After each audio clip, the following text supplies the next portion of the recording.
It's lunch on the fourth day of the first Raise the Bat Test match between England and West Indies at the Ageas Bowl, just north of Southampton. We have had uninterrupted play today, blue skies above, a bit of cloud as well, and it's been a really keenly fought battle this morning between these two sides. England looking to force their way back into the match, West Indies desperate for the wickets that could move them towards victory in this game.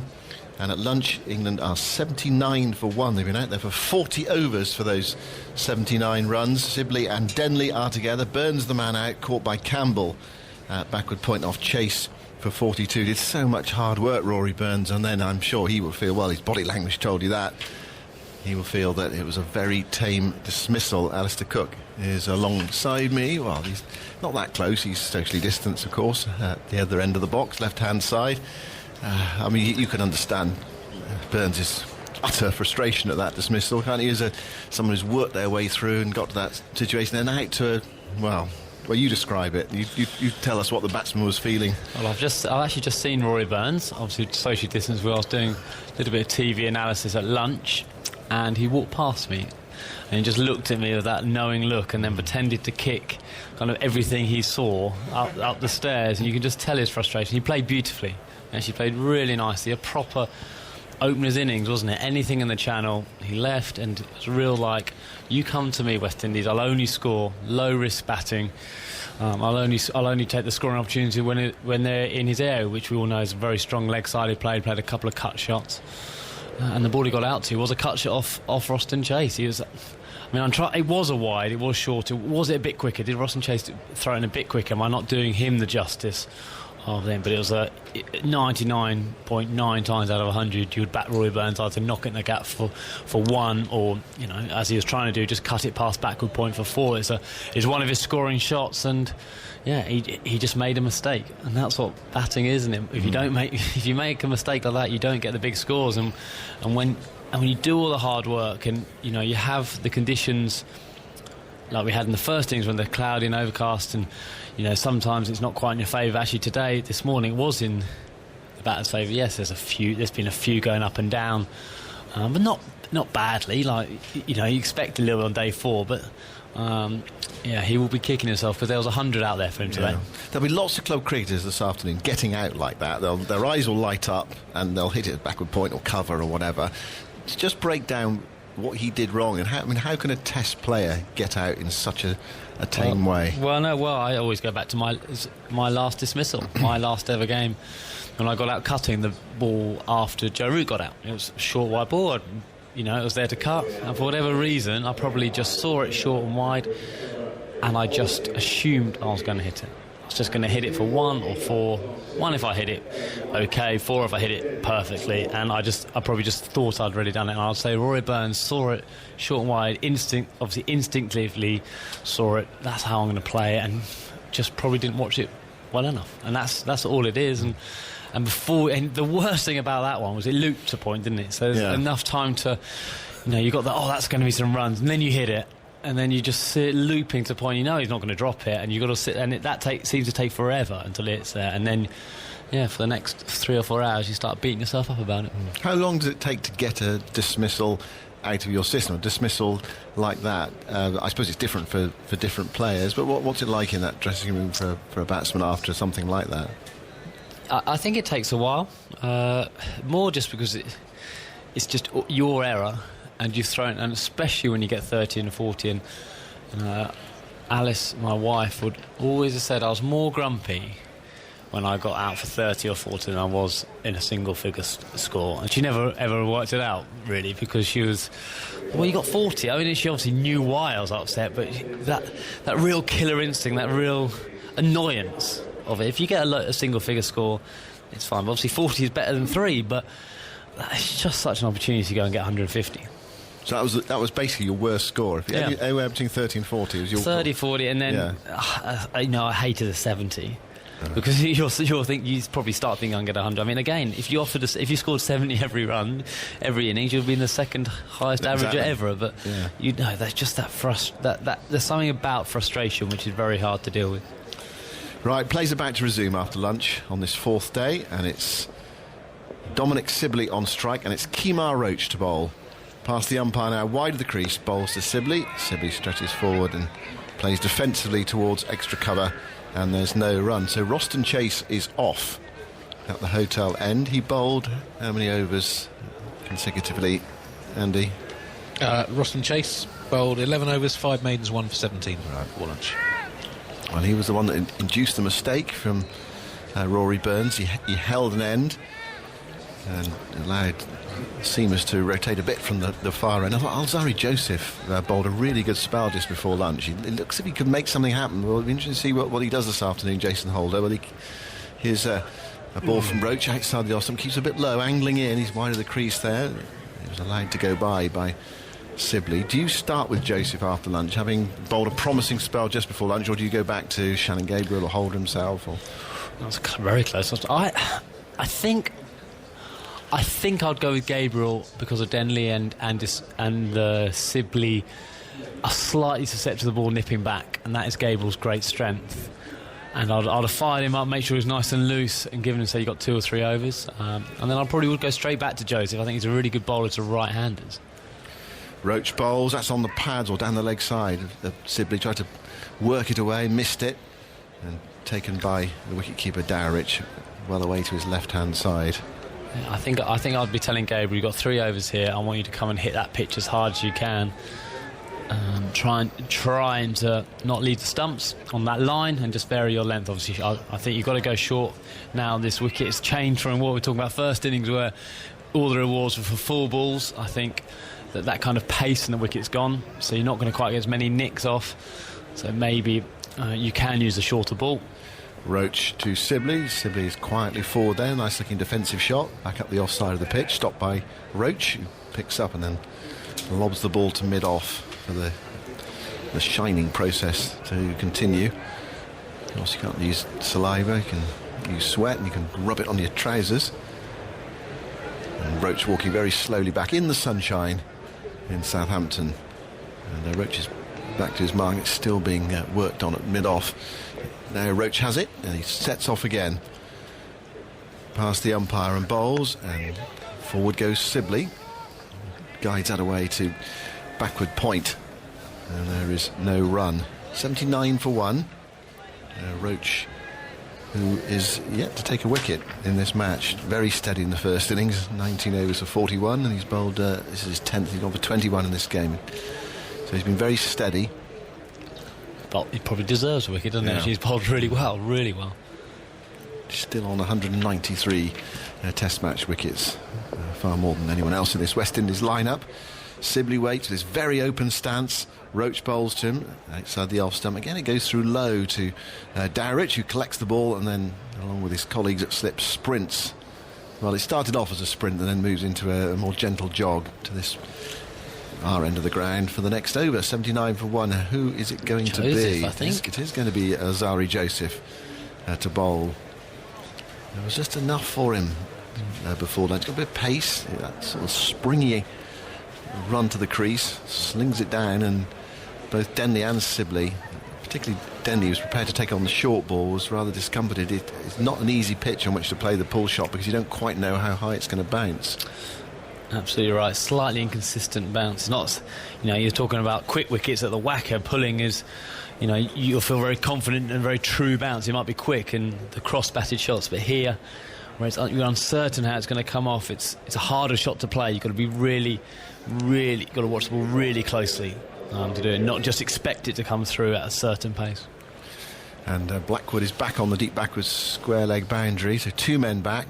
Roach at fine leg. Here is Joseph bowling, and that's pulled away, and there's Blackwood, and it bounces just in front of him. Well, so nearly there for Joe Denley, helping it on its way, a ball that was short of a length, and I thought Blackwood was going to be in play. First ball from Joseph after lunch, but it fell, a couple of metres in front of him as he came in. Wow.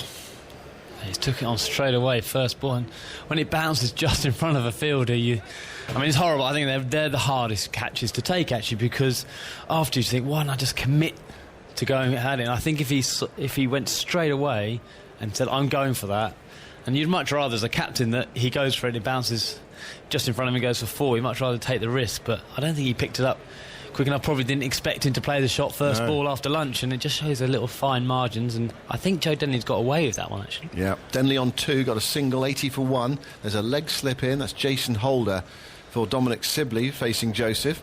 And Sibley plays a nice firm on drive and gets a bonus single because there's a misfield at mid-on. I don't think Joseph actually will be too, in a way, you don't concede any runs, but in a way I don't think he'd be too worried that he's going to bowl at Joe Denley. Judging on how slowly he's walking back, he's not that impressed. No. Who was it? Was that Roach? No, Roach is down at No, you're right, fine sorry. leg. Or was it Big Shannon? It was Big Shannon, I think, wasn't it? Yeah. Go on then, Joseph. Pick a fight with the biggest bloke in the team. I don't think he's going to, is he? No. Just keep his head down. Gabriel was warming up during that last over, so perhaps I'd keep loose everybody. Here is Joseph bowling, and that one nips back and strikes Denley on the thigh pad and rolls away into the offside, and there's no run. Yeah, I mean, Joseph, he's a huge talent, and I think he's a better bowler to the right-handers than left-handers, but when he just goes in and hits the pitch, I think in the first innings he tried to swing it because it was the right thing to do, and he hasn't quite got that control to be able to do it yet. I mean, you speak to Jimmy Anderson, took him a while to be totally confident of being consistent when he swings it, but in this condition you want him to run in and hit the pitch as hard as you can. I think that will suit his skill set. I think he's going to bowl well here in the second innings.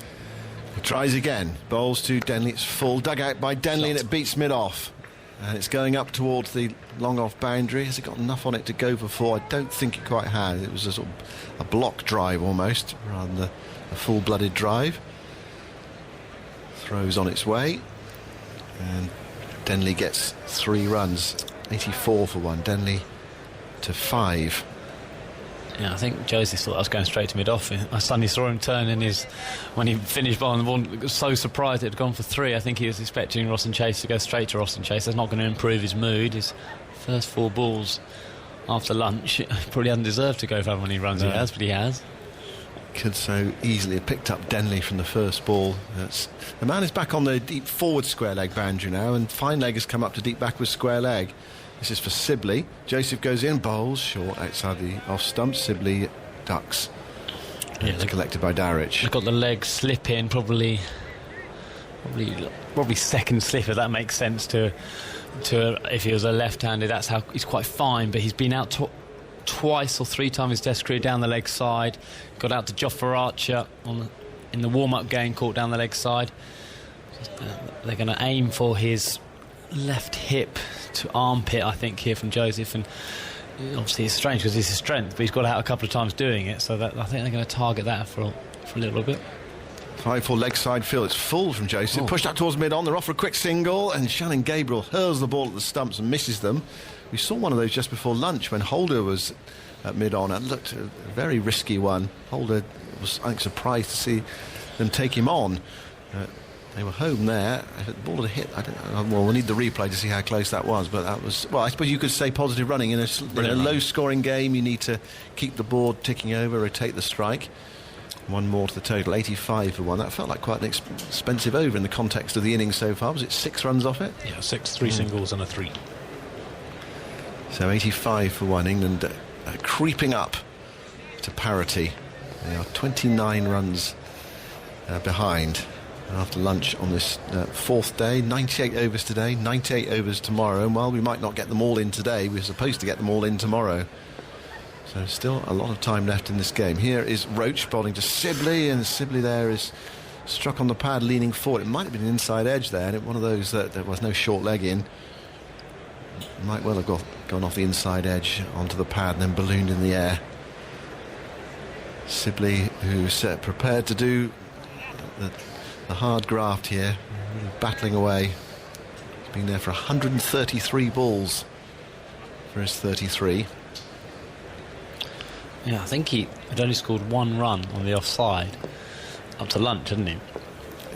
That's what it felt like. I asked Andy if he'd had his wagon wheel. And here is Roach bowling. Sibley plays quietly in defence into the offside, and there's no run. He made the point that I don't think it would be a wagon wheel, it would just be one spoke. No, I definitely think it was just 1 run. And the majority of that's probably facing Roston Chase you know, how many times he's almost cricket on repeat, wasn't he? He bowled the same ball and he'd hit it to mid-wicket constantly. Tuffles is making the point. I don't know how you feel about this as a batsman. That why didn't Chase just go a fraction wider to him? Yeah, I think Bowl wider, slightly wider anyway.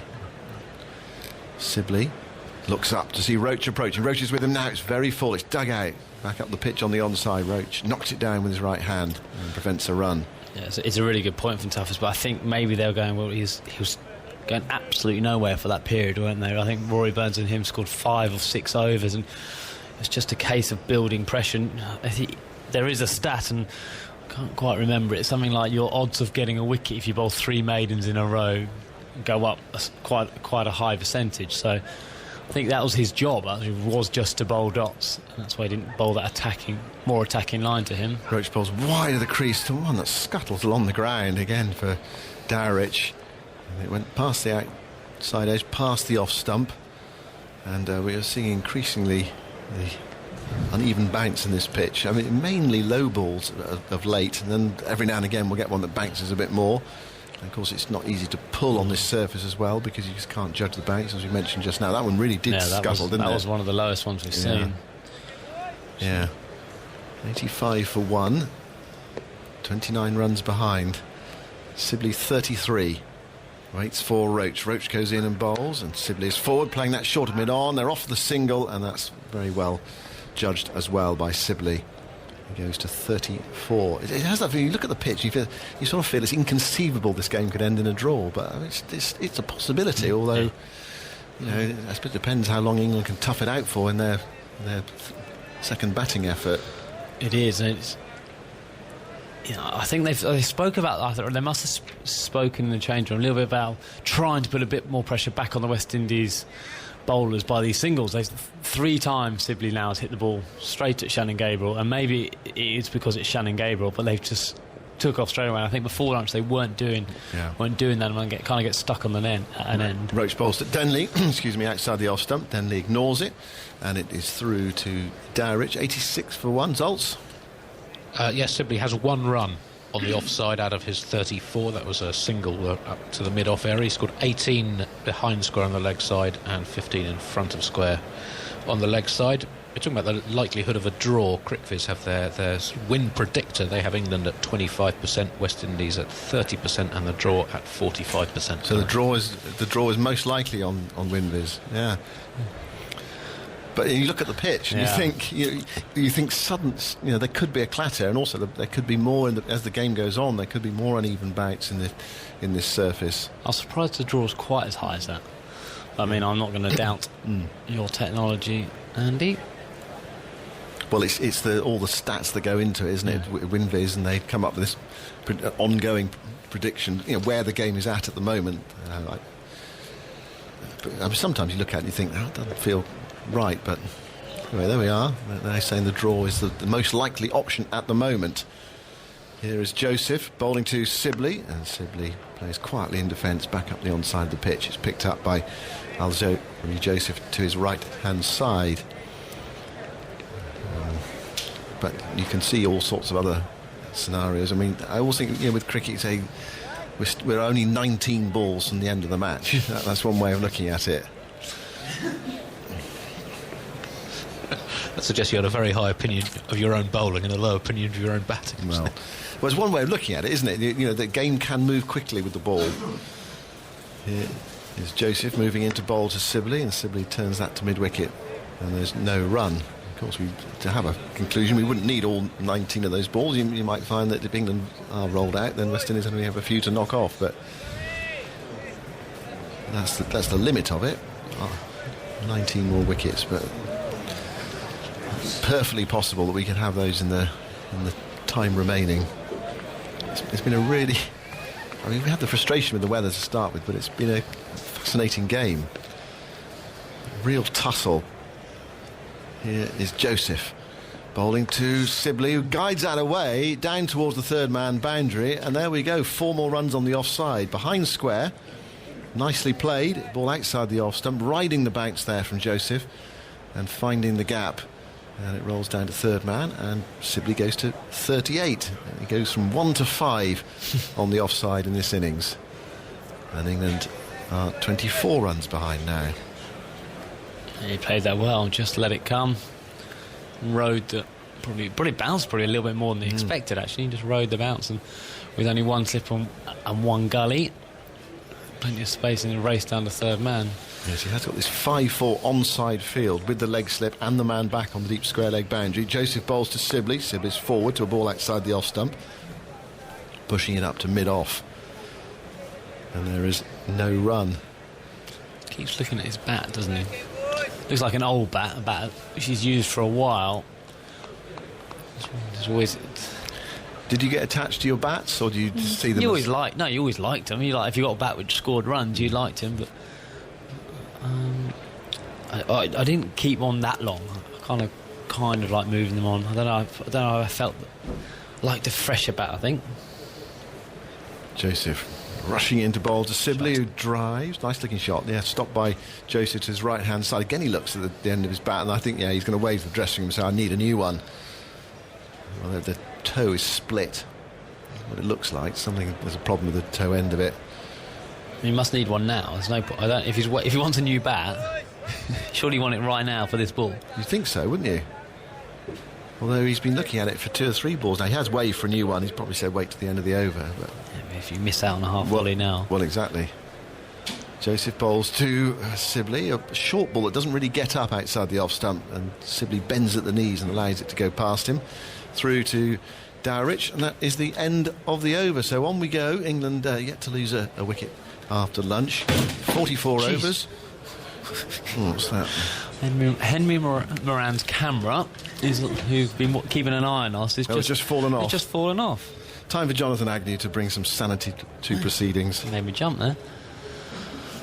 I don't think Dom Sibley's too much of a Batman, if that makes sense. The guy just brought out one bat. Normally Joe Root comes out, wants a new bat. He's got about 15 or 20. You've got the poor 12th man's got to come out, but that's what I like. You know what your number 2 is.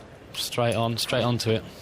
Don't need to mess around pretending to show the world how many bats you got. In goes Roach, and he bowls, and that's punched firmly back at him by Denley. And there's no run. 90 for 1. All this equipment around, I know. Made me jump there, Agus. Yeah. Well, there's a lot of very old used gaffer tape on that by the look of it. With all the modern technology we've got. Yeah, you rely on gaffer. You rely on gaffer, that's just... Mind you, what is gaffer not useful for? It's the most amazing stuff. Mend anything with a bit of gaffer tape. Not for very long. There's Roach, and Denley feels that a little bit outside the off stump. Then a very loud cry of no in Sibley's direction. Make sure that he doesn't set off from the far end. Denley on 5 from 19 balls. Sibley 38 for 143 balls. And England are 24 runs behind. This deserted Ageas Bowl.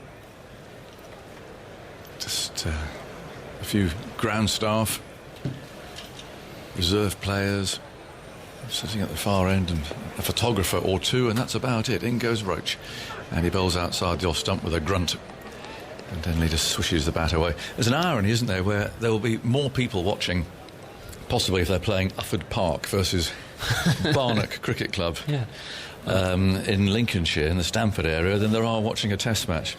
I don't know, have you taken into England's backroom staff how many there are? There's about 120 in that. Oh, well, that's very true. But yes, you can go and watch some cricket in your park, but you can't come here. 90 for 1.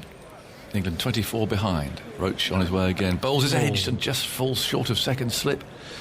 And Denley will get, 2?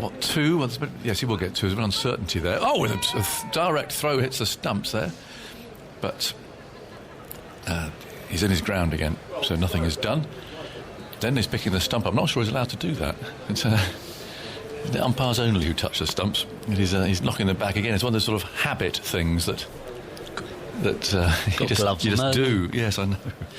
I thought it was in the regulations, but anyway, goodness knows.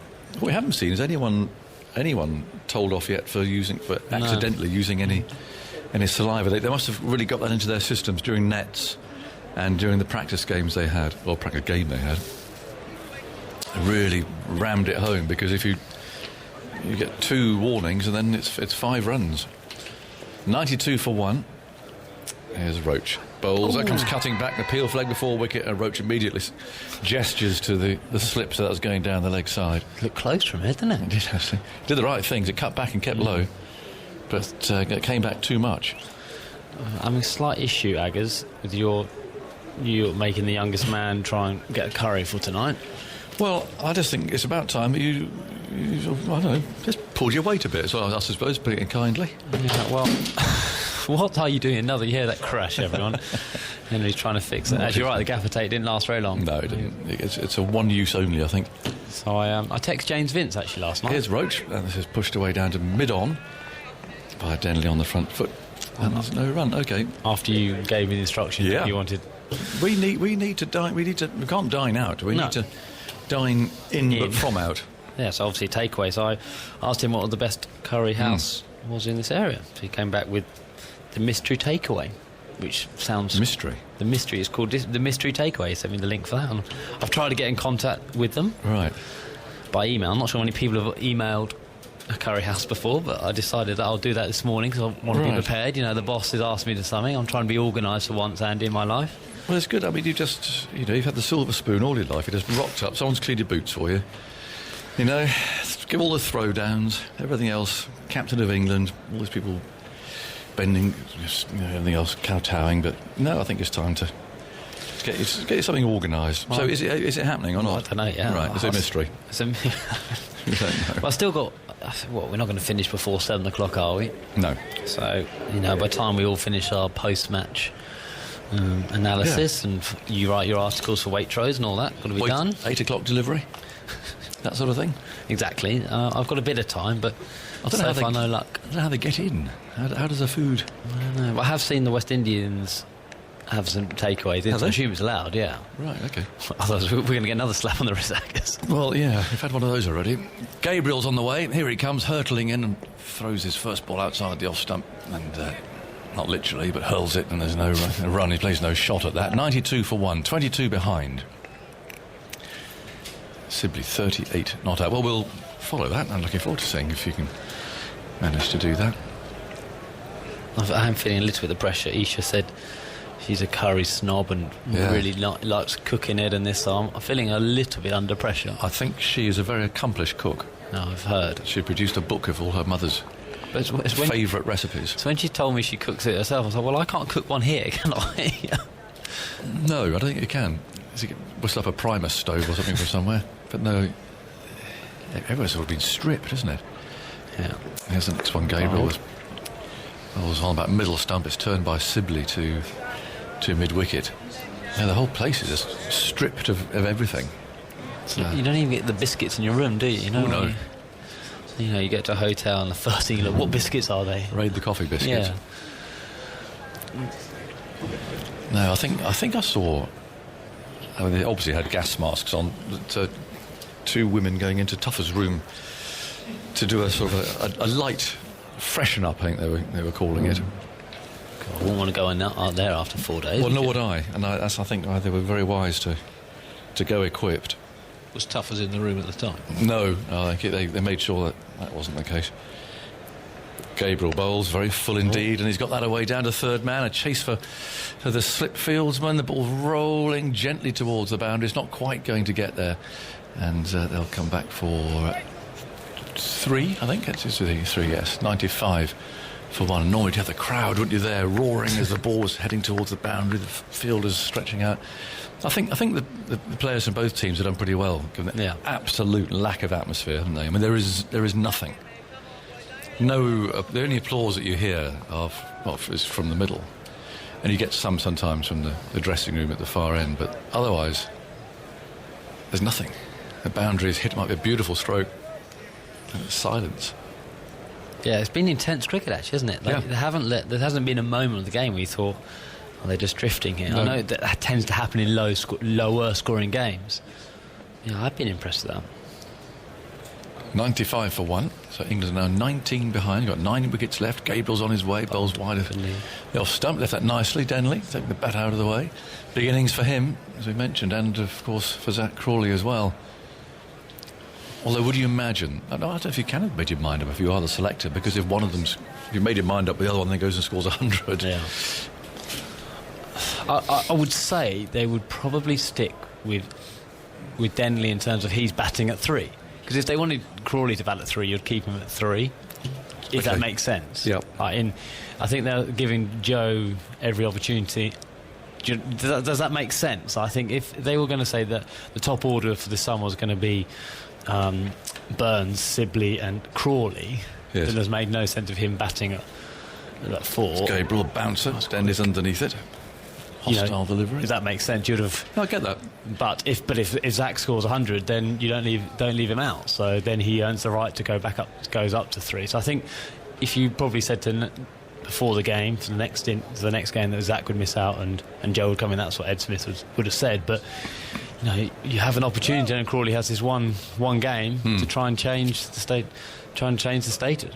And I never really understood about how batsmen are so fixated about the actual number that they bat in, though. I mean, someone who didn't care if he's number 10 or 11, frankly. It didn't make any difference to me. No. Does it really matter if you're really 3, 4 or 5? Yeah. So they're big.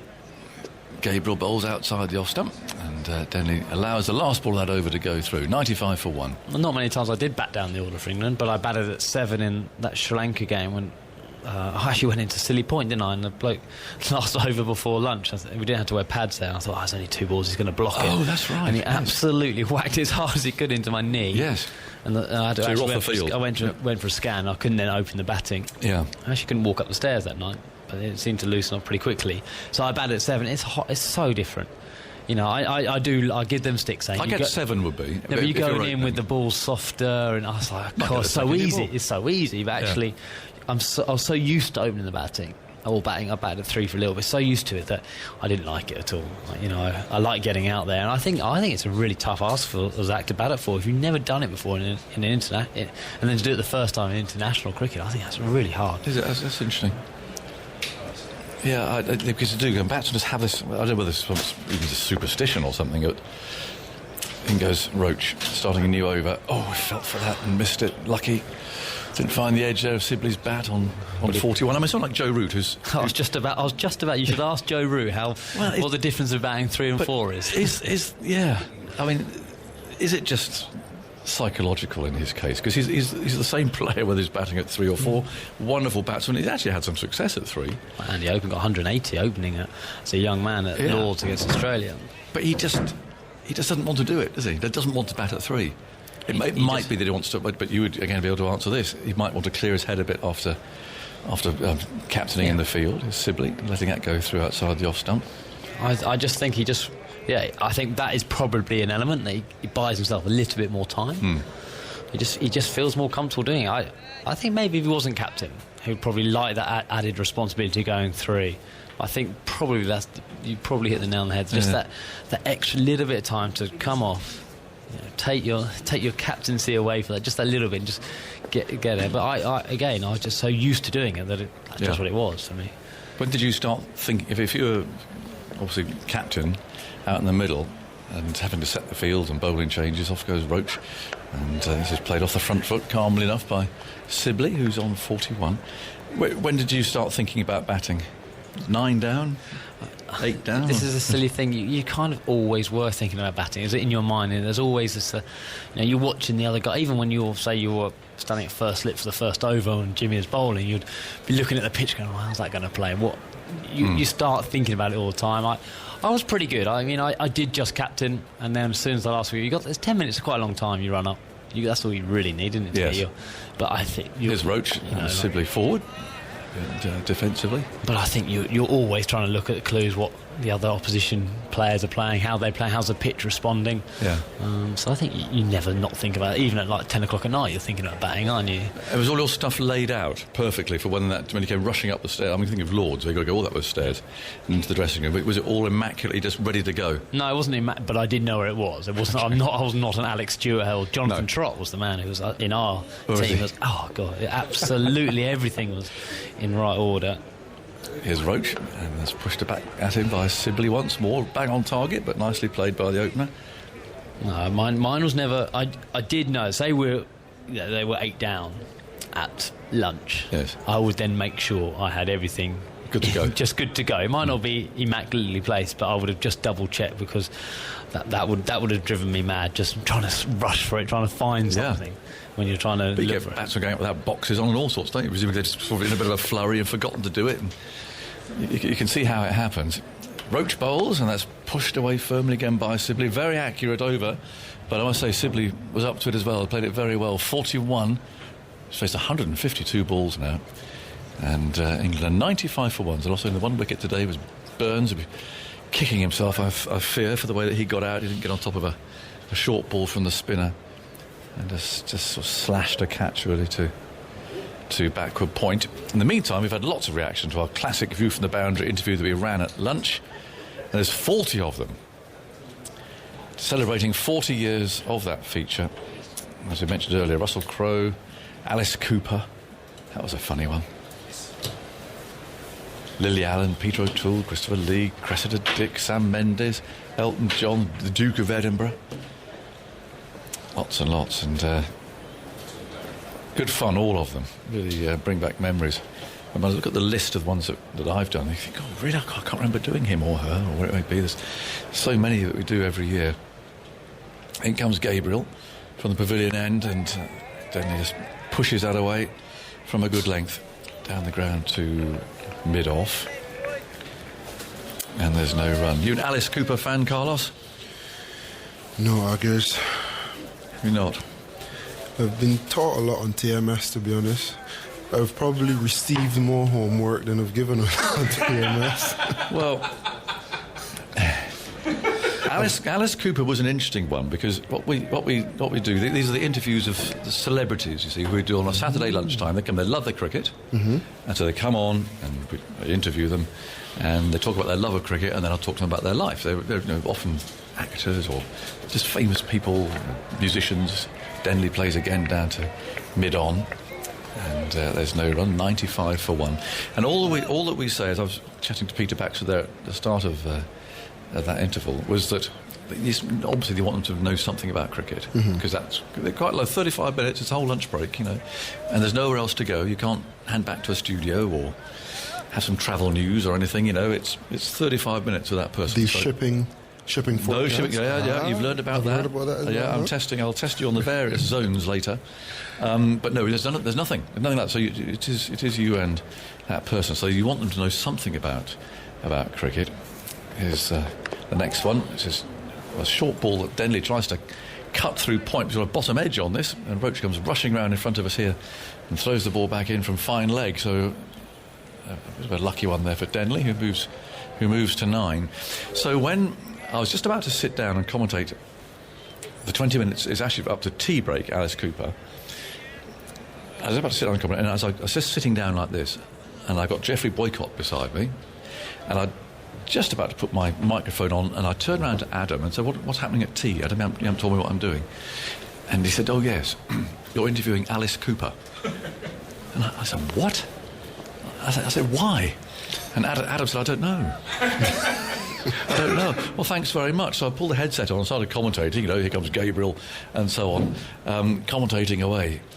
And here does come Gabriel over the wicket, and Bowles and Denley's forward, driving down to mid-on. And so I've got 20 minutes to commentate, but I can do no research. And I'm thinking, what on earth is Alice Cooper, who's an American rock singer? Okay. Lot of hair and sometimes a snake. Okay, so I'm thinking I know that bit, but I can't look him up. I can do no research because I'm commentating. I've got Geoffrey here, and Geoffrey had never heard really of any of these people we had on.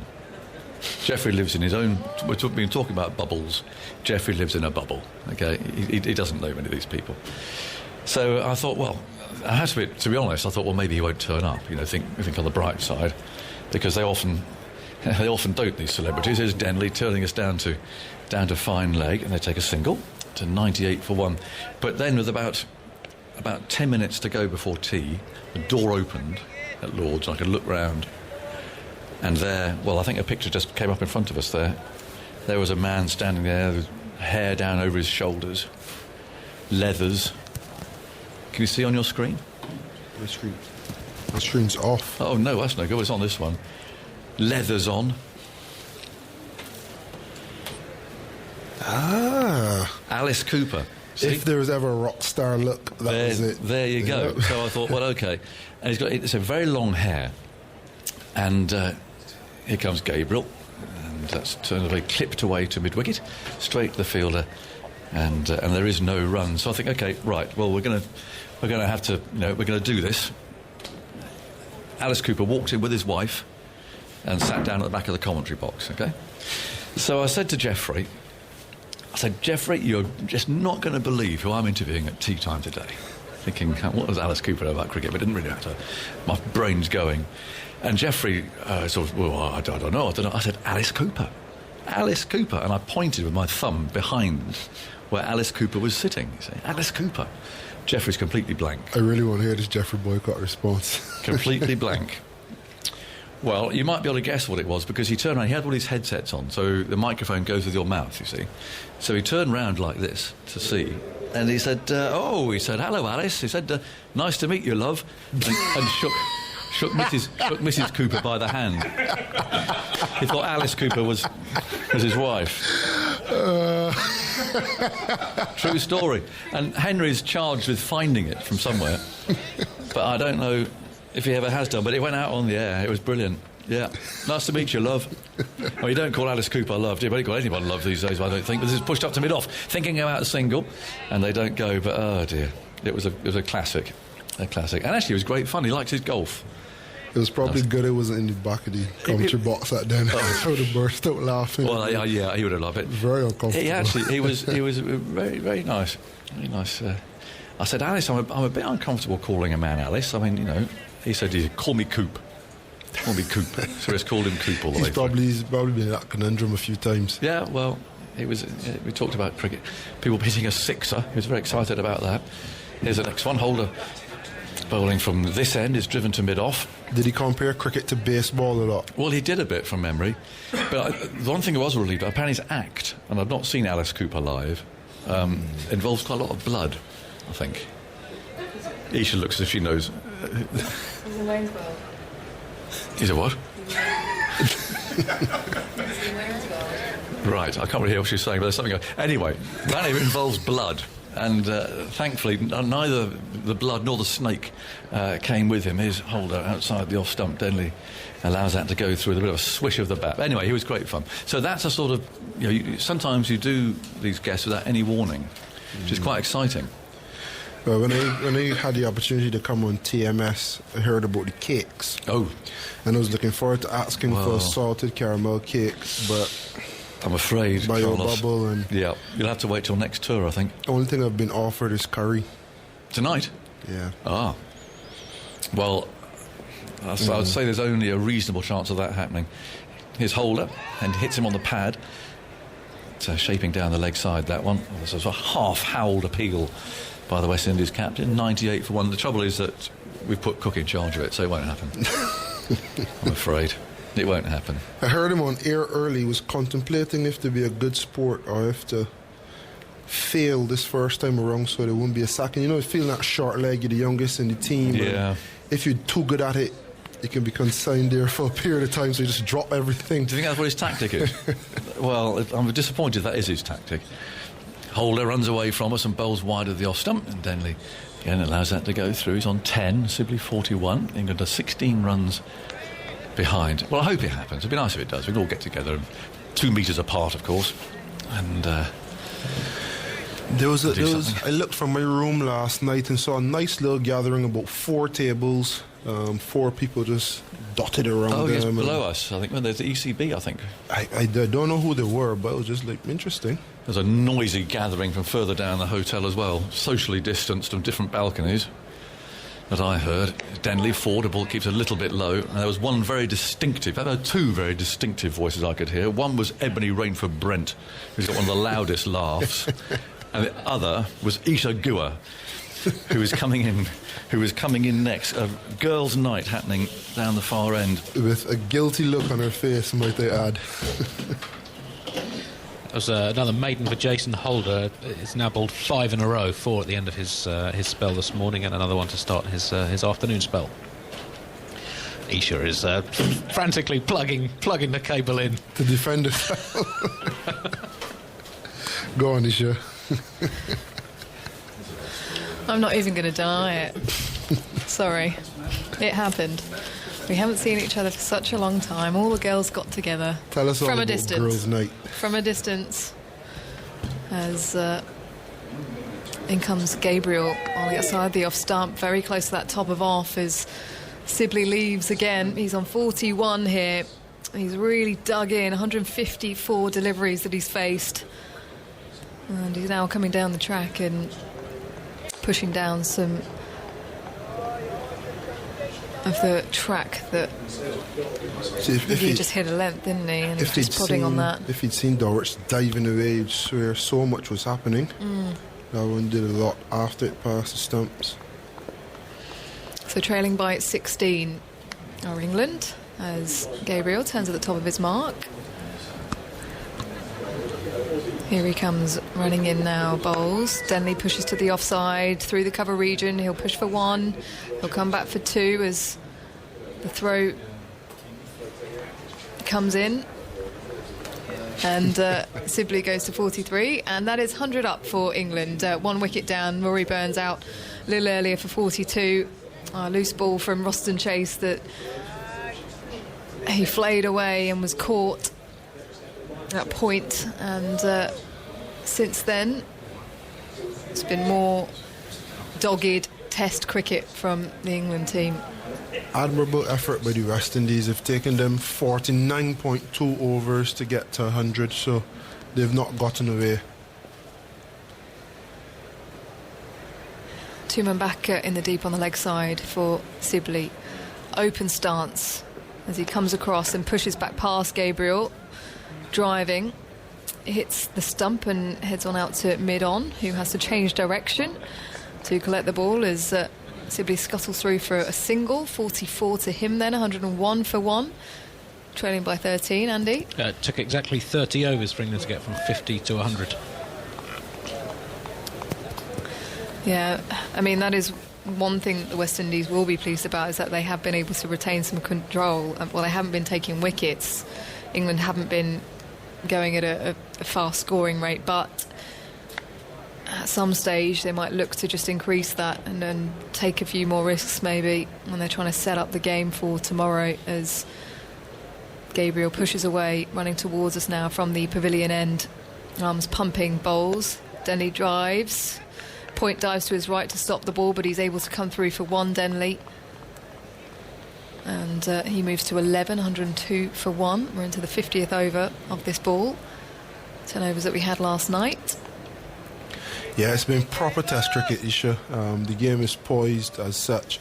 If England can go on and battle this session for loss of a further 1 wicket, or potentially without loss, then it sets up Stokes and Butland nicely to coming up the ante. And likewise, if West Indies can get a breakthrough, it's the type of pitch that you feel collapses 1 wicket away. So it's very nicely poised at the moment. The spider cam hovers in the distance.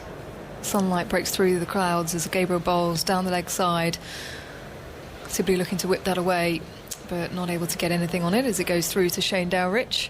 Speed of 86 miles per hour. This is going to be testing for Gabriel into his 10th over, especially after a long time at home in lockdown, and then obviously having to build up into his work, coming back from an ankle injury. It's those second innings spells, having to come back again and again, Carlos. Yeah, he's bowled well this spell. I much would have preferred to see him run in and hit the deck, bowl some uncomfortable stuff, get some men behind square, close to the bat, and really be the enforcer, but he's gone more economical. Bowles now, Dibley works that leg side past mid-wicket. Roston Chase on the charge after it. Comes back for 2, does Sibley.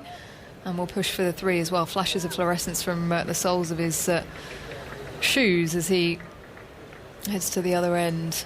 But he will face the next delivery because that is the end of the over. 50 overs bowled in this innings. 105 for 1, trailing by 9. Sibley to 47. Denley on 11. Gabriel has bowled 10 overs for 29 runs. Yeah, it's an admirable effort by Shannon. Get to 10 overs, under 3 are over, but I don't think that's the role that West Indies want him to play. You think about a Hazelwood or a Pat Cummins, how they run in, and there is that period of the game where you get the short stuff, potentially even from around the wicket, make it very uncomfortable. It then brings a Jason Holder, Alzari, Kemar Roach back into the game and be a bit more attacking. We haven't had Chase yet after lunch, so I wonder if he's thinking about him at some stage. Jason Holder, who sets off now, running towards Sibley. Open stance, comes across and plays it to mid-wicket. Bright sunshine here at the Ageas Bowl now. It was a period where it was slightly darker, but it's blue skies up above, some wispy white clouds in the distance behind the trees over on the far side of the ground. The cream canopy covering the pavilion as Holder has the ball back in his hand. It's giving it a bit of a shine on his trousers as he turns and runs away now into his stride, long strides as he bowls to Sibley, pushing to mid-on, comes through for one quickly as Gabriel looks to throw but doesn't leave his hand. So Sibley to 48, 106 for one, trailing by 8. So it is a beautiful ground, Misha. Yeah.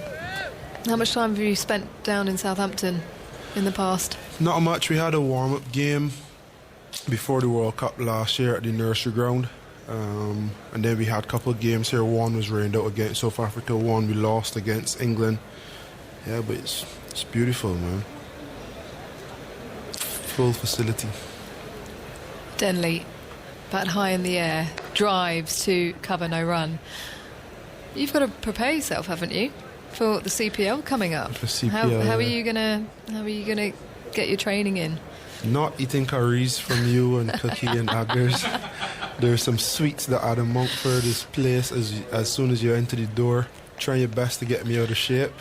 But hoping for a hit session later, Isha. Oh, I knew I shouldn't have brought it up. I was hoping to get out of that. 8 o'clock, are we saying, a hit session as Holder bowls to Denley, solidly defending back down the ground? Yeah, to be honest, walking down on mornings and getting your accreditation tagged and then walking back up, walking down for lunch, then walking back up, that's a workout in itself. But yeah, 8 o'clock, happy to do a hit session, get some power stuff, some strength stuff in, and try to work on my figure as Dom Sibley did. Drops 12 kilos. I'm not entirely sure that's what you need to do. Is Holder is past the umpire, bowling to Denley, who drives beautifully past Holder through mid-on and will go into the boundary very slowly. It reaches there eventually. Gabriel slowly chasing after it, having given up pretty much as soon as it went past him. So a 4 for Denley, who moves to 15, an important knock for him in this innings. Batting at number 3 as England go to 110 for 1. Proper cricket shot, full face of the bat, rolling alongside the right side of the stumps. You always talk about the on drive, you know, when a player's in form or in touch. Beautiful cricket shot. You lose the essence of shots like those just in the highlights package, the build-up, the control. As Holder is in again to Denley, this time pushing to the offside, a forward defence at the end of the over. 110 for 1, trailing by 4 England. Sibley on 48 and Denley on 15.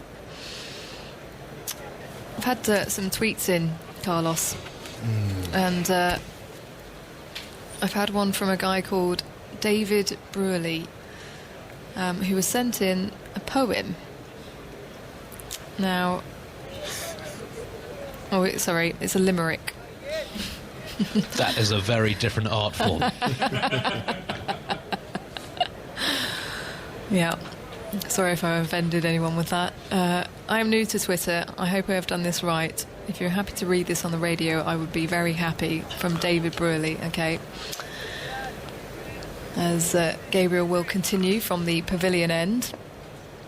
Sibley on 48 then. He's got 2 slips and a gully, 2 men back on the leg side, mid-wicket, mid-on, mid-off, quite tight. A man at point and a gully. So all that space on the offside is Gabriel Bowles onto his legs. He'll push out to the leg side boundary to square leg. He'll push for 1. He'll come back for 2. Denley pushing hard to get back to the danger end as Sibley comes through for 50. He's really dug in here in the second innings. A duck in the first.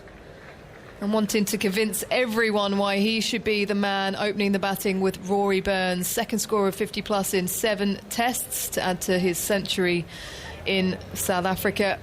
112 for 1 then England.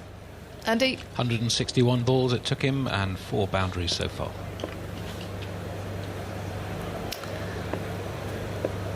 Looked assured and confident at the crease. He's been tested with a few different things from Holder as Gabriel Bowles now and chops onto the stumps. 50 and out for Dom Sibley. A good length delivery outside the off stump. Lack of foot movement. Bat hanging outside and it travels onto the off stump. Just reward for Shannon Gabriel. He's toiled away economically, running at pace. Not much he's received from the wicket, and they're checking for a no ball. Looks good, looks good. Ooh, does it?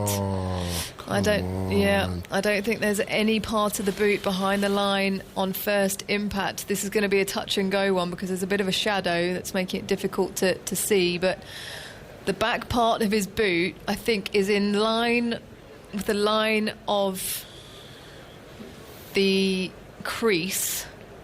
I don't think there's anything behind. He needs to have something behind that line, and we're looking at the angle from behind the boot now. That's probably a little bit more difficult to tell as Dom Sibley is hanging around. He's now receiving a drink from... This would be so disappointing. What do you think, Carlos? I think this is a no ball. Yeah, you think back to Joffre's no ball yesterday, similar situation today.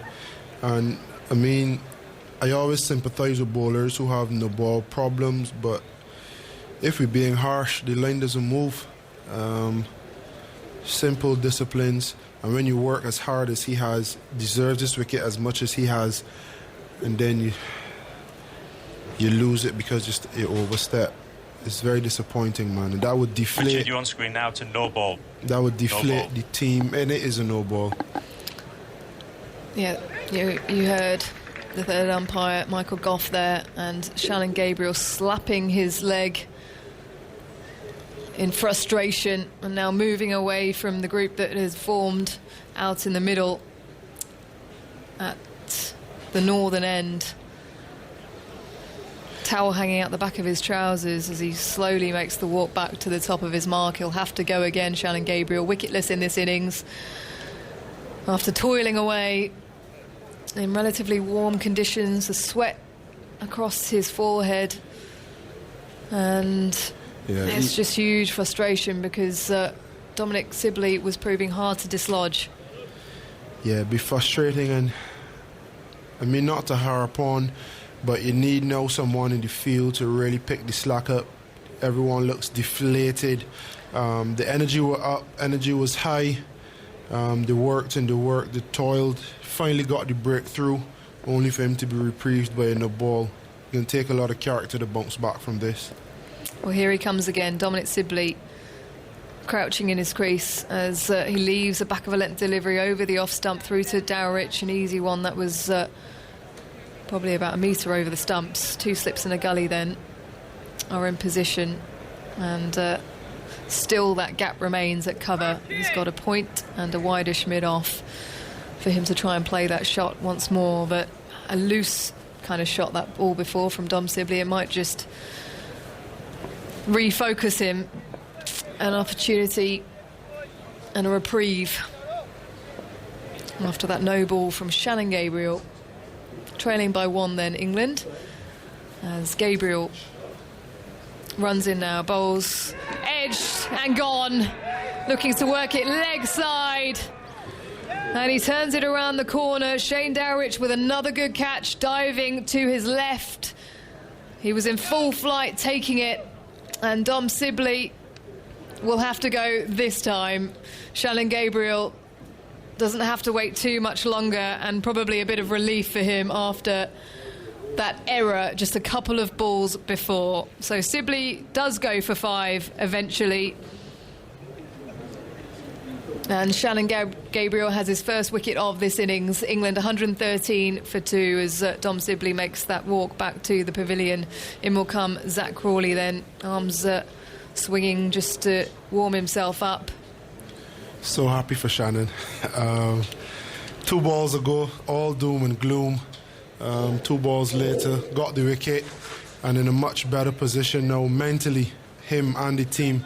Very happy for him. He's worked hard for it. He's deserved it. And he's got a just reward. So the tall figure of Zach Crawley out in the middle now. Just having a chat to Joe Denley, his Kent teammate. And England still trail by 1. So another big passage of play coming up. Wearing his jumper, Crawley, as he strides to the northern end to face up to Shannon Gabriel. 2 slips then, a gully, point, wideish mid-off, mid-on, mid-wicket, and 2 men back in the deep. Kemar Roach down to our left is waltzing on back to the fine leg boundary. He's probably about 20 metres off the rope there as Crawley just assesses the surface, comes down and has a look. Best of 66 for Zach Crawley in Johannesburg not so long ago. As he sets him up now, in comes Gabriel running towards him, bat high in the air as he crouches ever so slightly, defends to mid-on. As he pushes forwards, it hits the inner part of the bat and just rehearses his shot once more.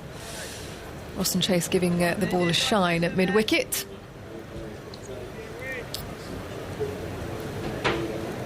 And it'll be Simon Mann to come in after this over. But before that, I'm just going to get back to this limerick. So from David Brewerley. My girlfriend couldn't care less if the selection is Moeen or Bess. She comes from the States where the cricket's not great.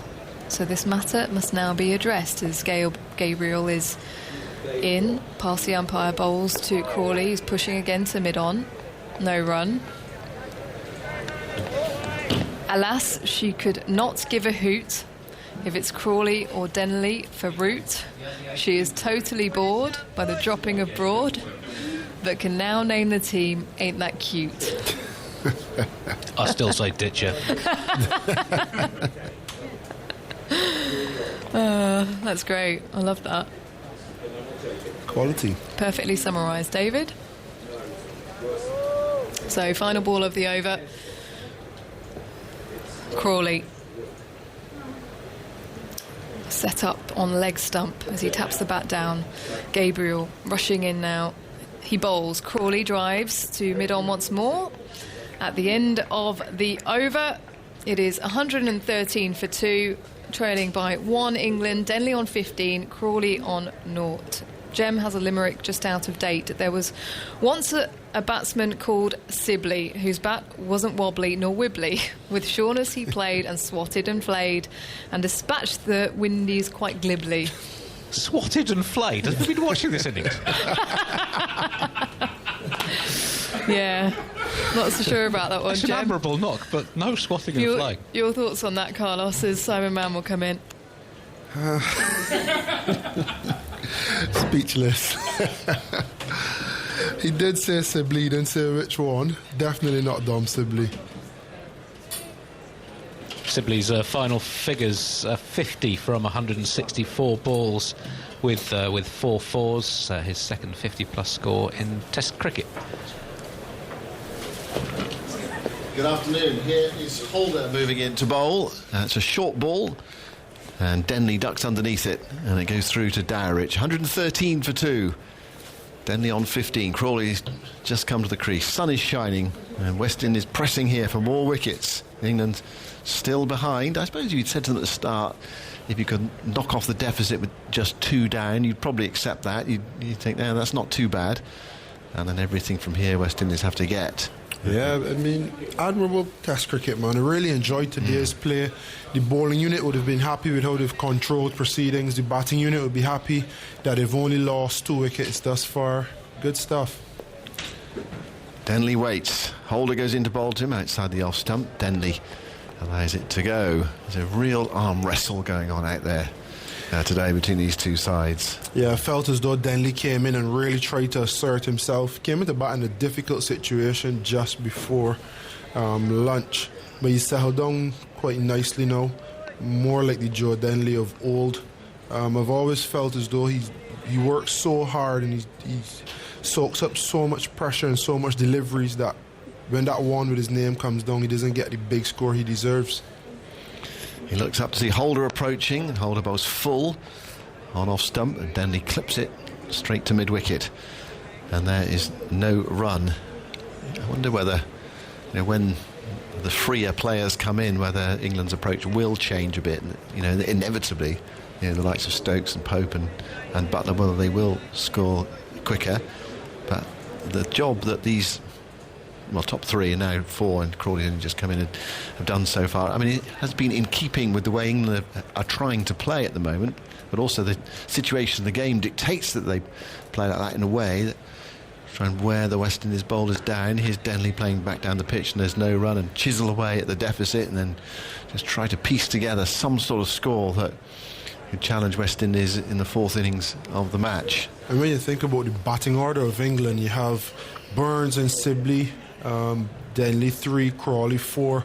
With all due respect to Denley and Crawley, that top 4 is not the prettiest. You wouldn't pay to come and watch them. But then you have Stokes, Butler and Pope to follow, and this is the ideal situation for those 3. Here's Holder bowling outside the off stump, and he goes for the pull shot. It goes to slip, and the catch is claimed, and there's not exactly a half-hearted appeal by Jason Holder, but it's an inquiry about the catch, and the only thing I can think of they're going to review it is inside edge onto the body and then ballooning up in the air. They're not sure. I really don't think they're sure here, West Indies, but they have reviews available. Director, they have 3. We have a review for catch. Is this a catch? On-field decision is not out. Start with the front foot first, please. Right, no ball. That's the crucial aspect of it. We had one just now. Down. Yeah, that's a fair delivery. Fair delivery. Can we move on to your best angle of the catch, please? It's very tight, the front line. Thanks. Anyway, on we go. Seeing the replay now. Has he got any under edge on that? Okay, nothing conclusive there. Can we have ultra edge when available, please? It's definitely hit him on the shoulder. Here's the ultra edge. Just roll through all the way past the gloves, please, Mark. I want to see it go all the way through past the gloves. Nothing. Yeah, just take it back again, please. Just take it back to the very beginning. Just going to confirm. Keep going back. Yeah, keep going back. Before it reaches the back, keep going. Right, all the way through again, please. Yeah, all the way through. Okay, past the gloves as well, please. Yeah, keep going through. Keep going through. Okay, no bat involved. Ready to go back to Richard on screen, please. Richard, stay with your original decision of not out. You're on screen now. Well, the only person who would have known definitively there was the batsman Joe Denley. No one really quite knew. The umpire gave him not out and say, OK, you review. West Indies weren't sure. They had that extra review up their sleeve, really. They had 3 before. I think that was more a case of we have it, let's use it and see if we get something. Yeah. Yes, it was more speculative. I think the most speculative review we've seen so far in the game. And no one was convinced. I mean, the catch was claimed. Could well have been an under edge, but on this occasion there wasn't. Holder moves in, bowls, and Denley helps it on its way out towards the deep backward square leg boundaries. Hit that very sweetly, and it's gone away for 4. He played one like that straight after lunch, and it was nearly down Blackwood's throat at deep backward square leg, but that one was along the ground. It's really well played by Joe Denley. The pull shot is one of his shots, and that one was executed perfectly. Takes him to 19, and England are ahead. 117 for 2. They now lead by 3 runs. So now the psychology of the game changes a bit. England ahead every run now. Of course, West Indies have to get, inevitably. It just changes the whole sort of feel of the game. And only those 2 wickets down. Michael Vaughan is here. Carlos Brathwaite has departed. But we've seen some action of late. We saw 2 wickets in an over, one off a no ball, and that review there from West Indies. And England ahead. Yeah, they've just managed to sneak ahead, England. Nice shot from Joe Denley. He's got another start. He's in. Been out there for over an hour now. He's got himself into the teens again. Crawley at the moment, who's on naught. And here's Shannon Gabriel going in to bowl to him. That's down the leg side. Crawley looks to glance, misses. It goes through to Dowrich. One of those that could have brushed the glove on the way through. One of those strangles. But it didn't. Crawley come down the pitch to do some gardening. Well, if you look at the game situation, England are 3 for 2. Yep. Now, I just got that second new ball. We've seen, it's probably after an hour's play when England took the heavy roller this morning, it kind of nullified the surface. And it's just been a little, it's not treacherous, it's just been a little bit inconsistent since then. That second new ball in 27 overs time is going to be huge for the game. West Indies are further, they can nip out another couple, 2 or 3 by then. They'll have a great chance of seeing out the remaining 5 with that second new ball.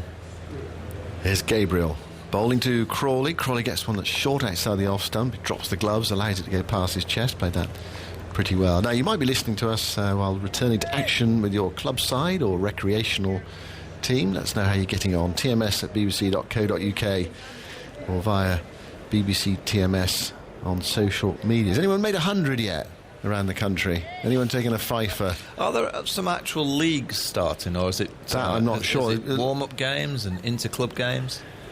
Well, the messages we've had mainly been into club games. I think it's not taken everyone by surprise, but people have had to get into action quite quickly. Yeah, me and Phil were talking about, forget the 100, how many hamstrings have gone? Well, I didn't want to be cruel. How many side strains have Well, I bet more than the hundreds anyway. Gabriel bowls full, Crawley drives. Rather miscues that to mid-on. How many drop catches? Well, lots of those. Lots of those. Split webbings and all of that. Yeah. Yeah, drop catch. Well, I mean, any weekend in club cricket, there are plenty of drop catches. Can you imagine some of the club cricketers whose kit bag will have been in the garage or in the loft and just realise, oh, better get the kits. Now, imagine there'll be all sorts in those bags. Well, if someone's really cruel in your club, of course, they would have sewed a salmon or a kipper into it on the the last day of the season. Last day of the season, or even I had a banana. Someone did a banana to me once. Yeah. You play for a really good club, Simon. Well, it's better than having a kipper in there. 117 for 2. That's full, driven into the onside, wide of mid-wicket for Crawley's first runs. Yes, they're coming back for 2. What's your club? What's it called? North London. North London. And would you have been playing if you weren't fortunate enough to be here? Would you have been out there? Not now, no. Have you finished? Is that you? Well, I stopped playing after I moved south of the river and then started having children. It was really difficult to So you haven't play. played for about 40 years? No, I not regularly, not for probably 15 years. You'd have been tempted to have a knock today, wouldn't you? I'm always tempted to have a knock. My Desert Island Desert Island luxury is to have a net on a net and a bowling machine on a. Just you? Yeah, just me. I'd be happy with that. Yeah. Well, so you have some sort of mechanism to load the balls. You do have remote controlled bowling machines now. You're very fortunate. That'd be 119 for 2. Gabriel goes into Crawley outside the off stump wide. He thought about it for a moment there. Crawley trying to drive that through the offside. Decided not to play. And there's no run. And because obviously the bowling machine, you can pretty much have it fed wherever you wish. What deliveries would you have? Well, what I'd like to do is groove all aspects of my game, Michael. Yeah, but what's the best feeling? Is it the cover drive, the flick pull shot? The pull shot. Yeah, that's a lovely feeling, isn't it? When you can't play the pull shot. When you hit a pull shot perfectly, that's a lovely feeling. So you'd have the machine. And what pace are we talking? Oh, I'd have it up about. Well, I'd crank it up. I'd see what it was like. Swivel pull. Would you have the swivel pull or the power pull? I'd probably have time to practice both. But 65, 70, 80, keep going, 85. See what it was like. Gabriel bowls, and Crawley covers up and plays defensively into the onside towards mid-wicket. I suppose the only problem would come if you took a blow to the cheek and you're on your desert island on your own. Well, you'd have a helmet on, wouldn't you? Well, I suppose it might go through the grill. You've got to be careful about injuries, haven't you? Yeah. You've got no one to treat you. Chest pad just in case. I think so. You wouldn't want to miss the weeks on the island with a broken rib, would you? No, exactly. If you hit Drinks all your coming balls, onto the field, by the way, 119 for 2. you smash all your balls into the ocean. Well, no, it's a pull shot. Well, no, it's a net. You have a got net. that. You have a net. Yeah. I mean, it's quite an extravagant luxury. I agree. With a proper pitch, net, bowling machine. AstroTurf or grass, what would you go for? Well, preferably grass, but it'd be hard to tend, wouldn't it?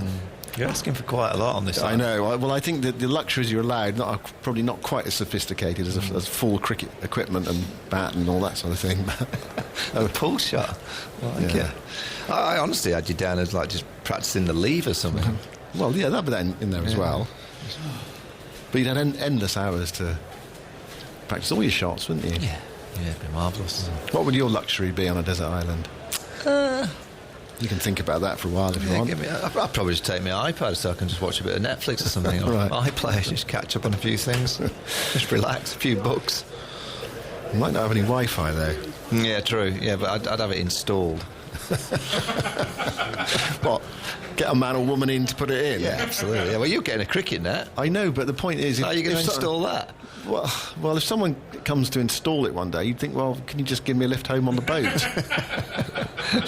Don't leave me here. I'm intrigued how you're going to take your cricket net on your own there. Well, I mean, it's a fantasy anyway, isn't it, really? Eric emails us, during a rain break last season, just for a laugh, we added up our team's ages. The sum total ages came to 615.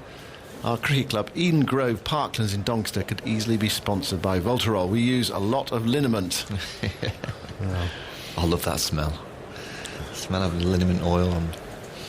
It's more so in football dressing rooms, you find, isn't it? Yeah. What's that cream what's the white cream you put on your legs on a cold Sunday morning when you're playing? It's Andy, I was going to say linseed for a moment. No, Isn't that it's what you put on not. your bat? Mayonnaise. deep heat. That's it. It always seems to do the trick. I'm sure it does absolutely nothing for you before the match, but everyone used to put a bit of deep heat on the legs, and if it got a little bit high, it was always a bit worrying. Yeah. Do you miss playing? Cricket? Yeah. No. I love watching. I like watching. I would quite easily have gone and just sat and watched a little bit of local cricket today, but I've been at home. I'd just enjoy watching the game. I'll have a net now and again if I'm there and wish my lads and have a not with my lad. But no, honestly, no, I don't like the feeling of being given out. No, I'm with you on that one. It's an awful feeling. Yeah. Awful feeling that the umpire has raised his finger, particularly when you potentially are not out and you can't review it in recreational cricket. The tee can't go up. So no, I don't miss that. And fielding, I just if I could just play and just bat and have someone else field for me, I probably would play. Yeah, but I just do not want to field. The Zahir Abbas route. Yeah, Geoffrey Boycott. Jeffrey Boycott, yeah. I got a friend of mine who played a university match against Geoffrey when they were much younger, and he said he turned up for the game. It was something like Yorkshire against Leeds University or something. He turned up, made 50, went home. Is that right? Well, why not? I mean, that is the kind of. I like that. I want that role. I would play recreational cricket if I could have that role. Yeah. The other interesting thing actually is, have you ever batted for a long time with a runner? I've been a runner, but I don't remember. I must have had in my career at some stage. But I've definitely been a runner. Yeah, because that's an interesting experience. Because you get more time just to concentrate on your batting rather than having to. I mean, it sounds obvious. You take less out of yourself. Would you like a runner? Well, I thought no until I had a runner once, and I thought this is actually quite good fun. Here's Roston Chase bowling after the drinks. It felt like a long drinks break. Forward goes Denley, playing that to Holder at extra cover, and there's no run. Yeah, I once ran Michael Bevan out in Cardiff, Yorkshire versus Glamorgan in a 4-day game. Ooh. Chase to Denley, plays off the back foot to long on. And Michael Bevan, he had quite a temper. And it was in the old days of the Sophia Gardens dressing room being on the opposite sides of they are now. Yeah. And the away dressing room had 2 dressing rooms. And Michael was in my dressing room, but as I was walking off, he was giving me quite a volley. And the captain, Martin Moxon, kind of just got on the balcony and just went, make sure I went into the other one. he didn't speak to me for about 3 weeks. So you were running for him? Yeah, I ran him out by about 4 metres. Chase bowls and Crawley defends. And there is no run. You've got Nkrumah Bonner on the field at the moment, number 89, wearing his sun hat, with his hands in his pockets at mid-on. He was at long on just now. Here is Chase, bowling to Crawley, who goes over Bonner's head. And it skips out towards the long-on boundary, and it's gone away for 4. Well, he was out for Denley at the start of the over. That's why Denley was able to pick up the single. He came in for Crawley, and Crawley took on Roston Chase and hit him over mid-on. I like that shot. Simple shot. Well executed. Just for a split second, I think he thought it may be going straight to the fielder at mid-on. But he got enough on it. He just drove the ball. Nice use of the feet. They put the man back now. Apparently, I didn't know this, John Major asked for the oval cricket ground and a bowling machine as a luxury item on his Desert Island discs. Here's Crawley clip driving to long on with Bonner back, and you can listen to that and many more on BBC Sounds. 125 for 2, England 11 ahead, Denley 20, Crawley on 7. There's Roston Chase moving in to bowl to Denley, who's back and flicking that firmly, but it's stopped by Shea Hope at short leg. And there is no run. It's the end of the over. England are 125 for 2. They've lost Burns for 42 and Sibley for 50 today to Chase and Gabriel. England ahead. Both sides battling hard for supremacy. More from Michael, and then it will be Alison Mitchell. Yeah, Roston Chase, he's got that 1 wicket, the left-handed Rory Burns. To the right-handers, I just think he's bowled too straight. Ball's on and around off stump. The ball's coming back into the right-handers. He has that onside field packed. And so far, the right-handed batsmen have just been working him with the spin. Very comfortable. Just think if he can get it a bit wider outside off stump, it might bring the outside edge into play as well. Afternoon to you, Michael. The lead is such a slender one, isn't it? Keep eking those runs out. Build it up, build it up. Lots of runs have come from Marlborough Blues, though. Speaking of club cricket being back in action, this is good news. Charlotte emailing us in. The first century, we believe. It might be, of the recreational summer. 100, she says, by our opening batsman for the Marlborough Blues against the Hampshire Hogs. That sounds a good game of cricket, that. It sounds like a franchise names. It's only 10 miles away from here. Maybe they're playing 100 balls or something. Kemar Roach from the pavilion end here. Crawley facing up, 3 slips in place. Come off the inside half of the bat, squirting towards square leg. No run. Big shout of no. 125 for 2. Well, the first dismissal of Dom Sibley, which was a no ball, the drag on from a ball just into channel. It's that kind of wicket now that's just starting to go a little bit lower. Ball just skidding on every now and again. And you could see quite easily over the course of the next day and a half, quite a few batsmen just getting the inside edge back onto the stumps because of that. Here is Roach again, bustling up to the stumps, bowling outside off, and the channel is left alone by Crawley, allows it to go through. Simon was asking, I heard him inquire as to whether anyone's found anything odd in their kit bags at the start of the club season. I don't know whether you've been following the online text commentary. There's a conversation going on there. And Stephen in Radlett has said he found a dead mouse congealed to the rubber of my bat handle. Didn't do my average any good, he says. So I'm guessing this perhaps wasn't this season. In goes Roach again, a little tighter on the off stump, and he forces Crawley to play, coming forward, defending into the offside. Picked up, and there's no run. That could have worked quite well. Didn't Adam Gilchrist have a squash ball in his club in that World Cup? Yes, you're right. If he'd have not seen it and then got 100, I'm sure he'd have just kept it. Well, that's right. Well, That's what happens to batsmen. They go a bit doolally, don't they? So it's crucial 1%, isn't it? becomes superstition. I remember playing for Yorkshire at Aberdale Park one year, and it was when the 4-day games were Thursday, Friday, Saturday. And we were travelling on the Saturday to go to Leicester to play a 40-over game, and then obviously the 4-day game was finishing on the Monday back in Sheffield.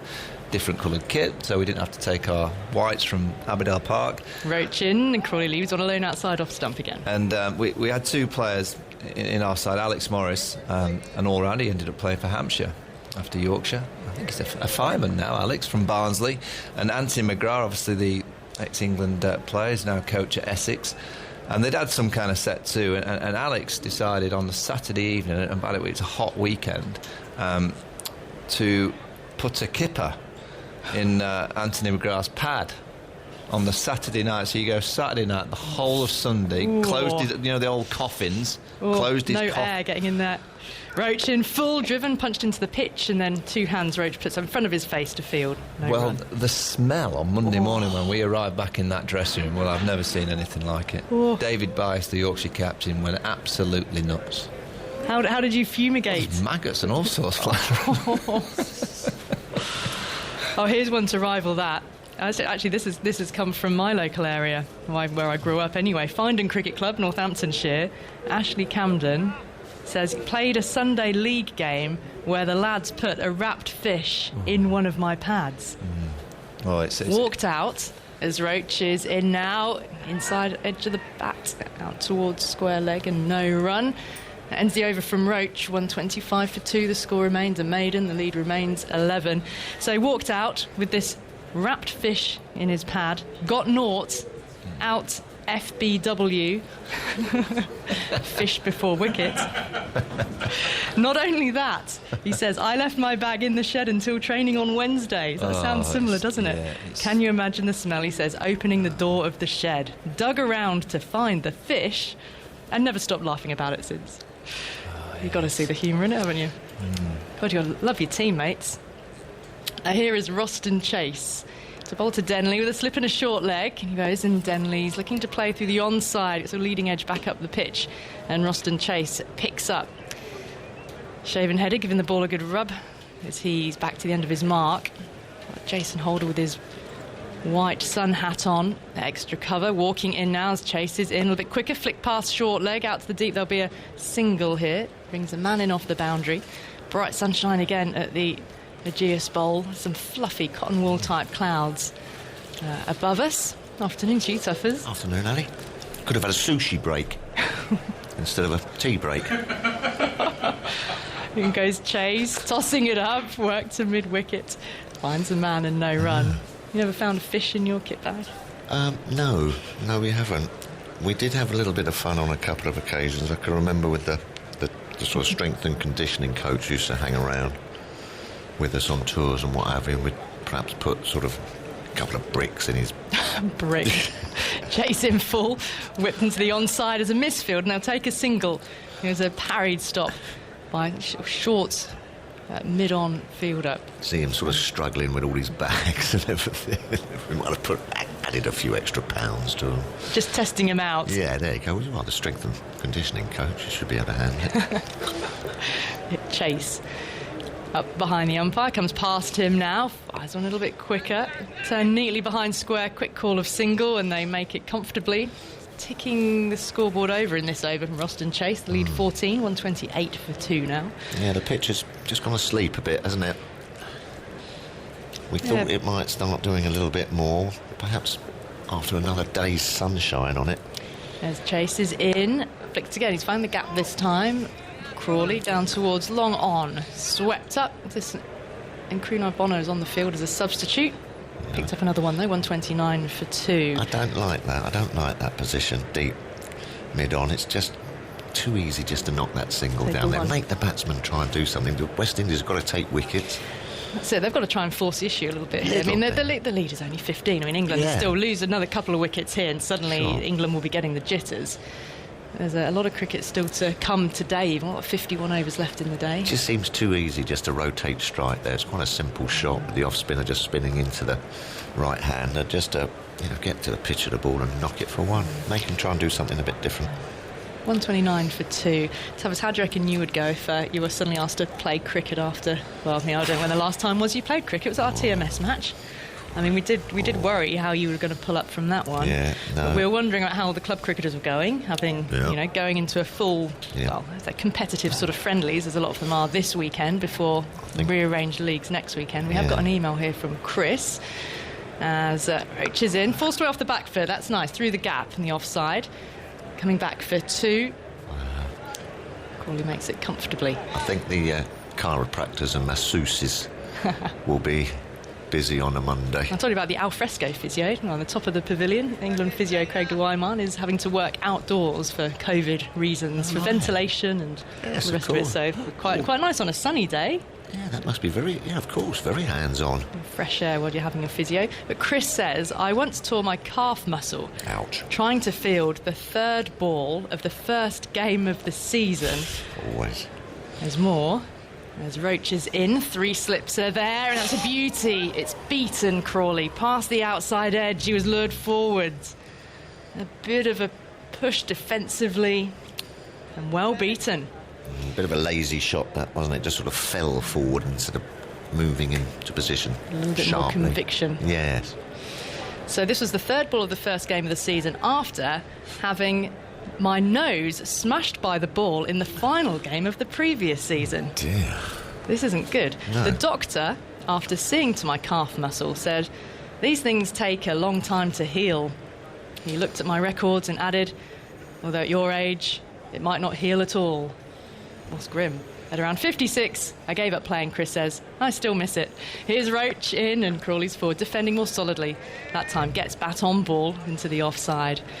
Doing well, playing club cricket at 56 and still going on. Yeah, no, very But how so. bad luck is that? One injury at the end of the season, and then 3rd ball of the new season, out again. Yeah. They can be awkward calves as well. They go really deep. They don't. Well, Jimmy Anderson, of course, didn't he? He had that very bad calf at Induston. Yeah, and they never really sort of leave you. They're always lurking around in there somewhere. Here's Roach. Rumble of the drone. I think that is overhead, full driven. Won't get past the infield though. Mid-off is there to pick up, and no run. See the sun glinting off the car windscreens that are parked on the hill, the car park right behind the Rod Ramsgrove Pavilion there. It's beautiful, bright sunshine, and very pleasant sitting out in the sun would be today. But hopefully lots of people are enjoying the club games around and about the country. Roach turning again. Bustling man who's busy, gold chain heavy around his neck, in bowls full. Oh, it's beautifully driven and on drive. Wonderfully timed by Crawley for 4. Fantastic shot. Tall, isn't he, Crawley, and just got in position beautifully. Hardest shot, they say, to play, the on drive, but executed beautifully there by Crawley, all the time in the world. Really good shot. Looked nicely balanced. Yeah, poised. Didn't try to overhit it as well. Well, how old is this ball?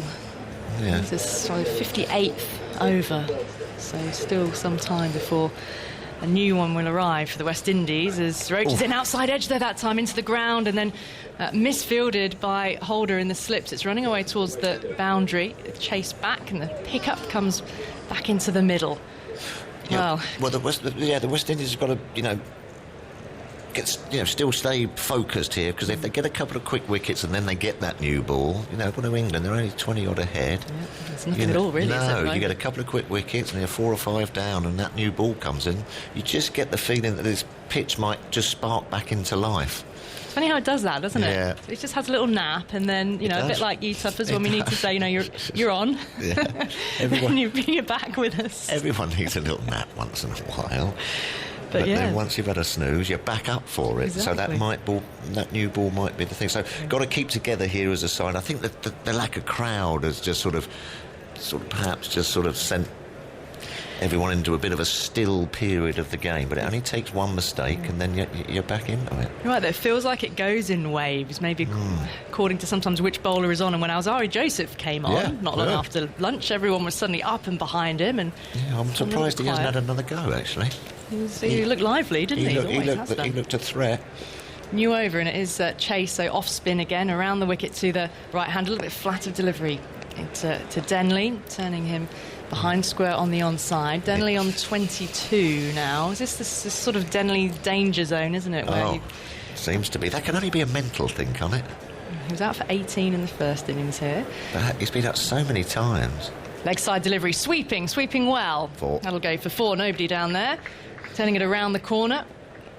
But Chase is getting the line down the leg side and then he'll be able to go with the spin. Yeah, there's not a great stat about it, is there? Well, it's his 14th quarter century in 20 innings. Oh, we're back on quarter centuries. I like these. I love my quarter centuries, Ali. His last 5 quarter centuries over the winter, he failed to reach 40. But in terms of consistency, 14 25-plus scores in 20 innings. Only 2 other England players have done that in the last 10 years, Jonathan Trott and Joe Root. So he's been consistent and useful without making those massive career-defining contributions. Keeping good company with those 2 names. Pushed down to the offside this time, just wide of Jason Holder there at short extra. Leg single. And they can only be sort of like feeling that you've done the hard work, you know, and then trying to become perhaps a bit more expansive, and then, I don't know, playing a rash shot, or, you know, so it can only be a mental thing for me. He's good at absorbing deliveries. Yeah. Here's another sweep, though. Swept hard, but they've got a man on the 45 now. Picked him out that time. It's Crawley with the shot this time. So he sort of goes in and sort of like, you know, fill a team and absorbs the deliveries, and that sort of brick wall to a quarter century, and then obviously then tries to kick on a little bit and then loses his wicket. Crawley, reverse sweep attempt, but he didn't get hold of it, and it strikes him on the body. Well, it was an audacious. That certainly woke us all up, didn't it? That's come out of nowhere. He's got the little reverse on. I mean, there's no one there at, on point or behind square on the offside, so it's a massive area to get runs in there. There is a deep point, but you're right, no one behind square. Off the back foot brings deep backward point into play, just a couple of paces forward, fielding languidly, and it's that sort of feel at the moment. The afternoon has a languid feel to it, and you're just waiting to see which team is going to sort of take the game on, take it by the scruff of the neck. Will the West Indies get a couple of wickets? Will England all start to find a bit more rhythm and a bit more of a flow of runs, or is it going to just keep inching? The game is inching at the moment. It is, and I think England will be happy with that as well. They don't necessarily need to try and put West Indies under pressure to try and win the game. When you get bowled out in the first innings for a couple of hundred, you know, you're just sort of happy to be sort of back in the game a bit. So, you know, they'll be batting till tea, nice and steady, don't lose any more wickets, and then reassess. But I don't think they'll be putting the toe down just yet, for sure. It's a long way to go. Yeah. They've been a lot more positive against Roston Chase in his second spell. His 3 overs have gone for 16. His first 11-over spell went for just 17, and 7 runs from the last 8 overs of that spell. Well, it was good to see the sweep being used to good effect when it was. And here's Roach now, punching away is Crawley, but can't pierce the field. Yeah, it's kind of been put back in the locker by the batsman because of DRS, hasn't it? I mean, they're a bit scared. 9 times out of 10, if you have a sweep, you won't be far away from being LBW if it's reviewed. So, yeah, nice to see the orthodox sweep. You know, it's a good rotation of strike shot, that is. It's a good release shot if you're feeling a little bit hemmed in by the spinner. You know, just get the sweep on it, just changes fields and the way the spinners, you know, look to bowl. 2 slips for Roach in, and Crawley defending back up the pitch, no run. Had a couple of nice photographs through on social media of some club matches as well. Lovely. There's some low, some low dark clouds over Elmley Castle.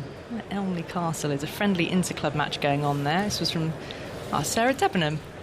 Who won with that? Mate, I know as well. I do know Sarah Debenham, but she's in Australia. Something. It's not their cricket season at the moment. No. But yeah, it does look like a very English scene. But let's hope those clouds are cleared, certainly. And some good cricket teas, actually. I wonder whether we had some good cricket teas or lunches, rather, going on, as Roach is in now. Defence from Crawley, rather from the crease. Doesn't get forward very much, but gets the bat behind it solidly enough. Go on. Ooh, East Ardsley Cricket Club. Yeah. What's that? This one doesn't look so nice, actually. This is last night's leftovers. Oh, really? This is some chips and some deep-fried something. Oh, no. However, a beautiful hamper. Mark Ridley here. Some gourmet foods involved here. That'd be nice. I think some sparkling wine, actually, as well. Maybe Very that's for post-match. Yeah. Bit of cheese and biscuits. Well, very much so. I think there's some chutneys mixed in here as well. Crab stick. Roach over the wicket to Crawley. How many cricket lunches did you have that involved crab sticks? Always there was a little sort of weird-looking crab stick lurking about. Do you need it with some sauce? Well, yeah, a little bit of Thousand Island. Oh, yeah, beautiful. Yeah. Beautiful.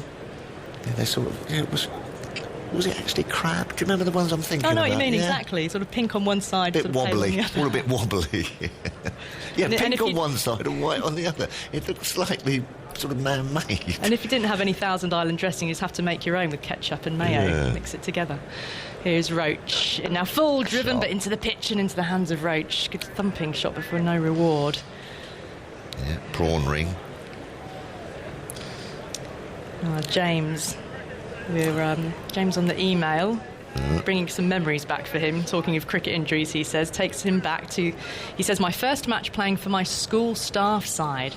I'd vigorously been walking up, maybe that's waking up my shoulder, warming up, must be, warming up my shoulder, ready for my first over, when I was called to stop a cover drive outside the off stump from Roach and left alone.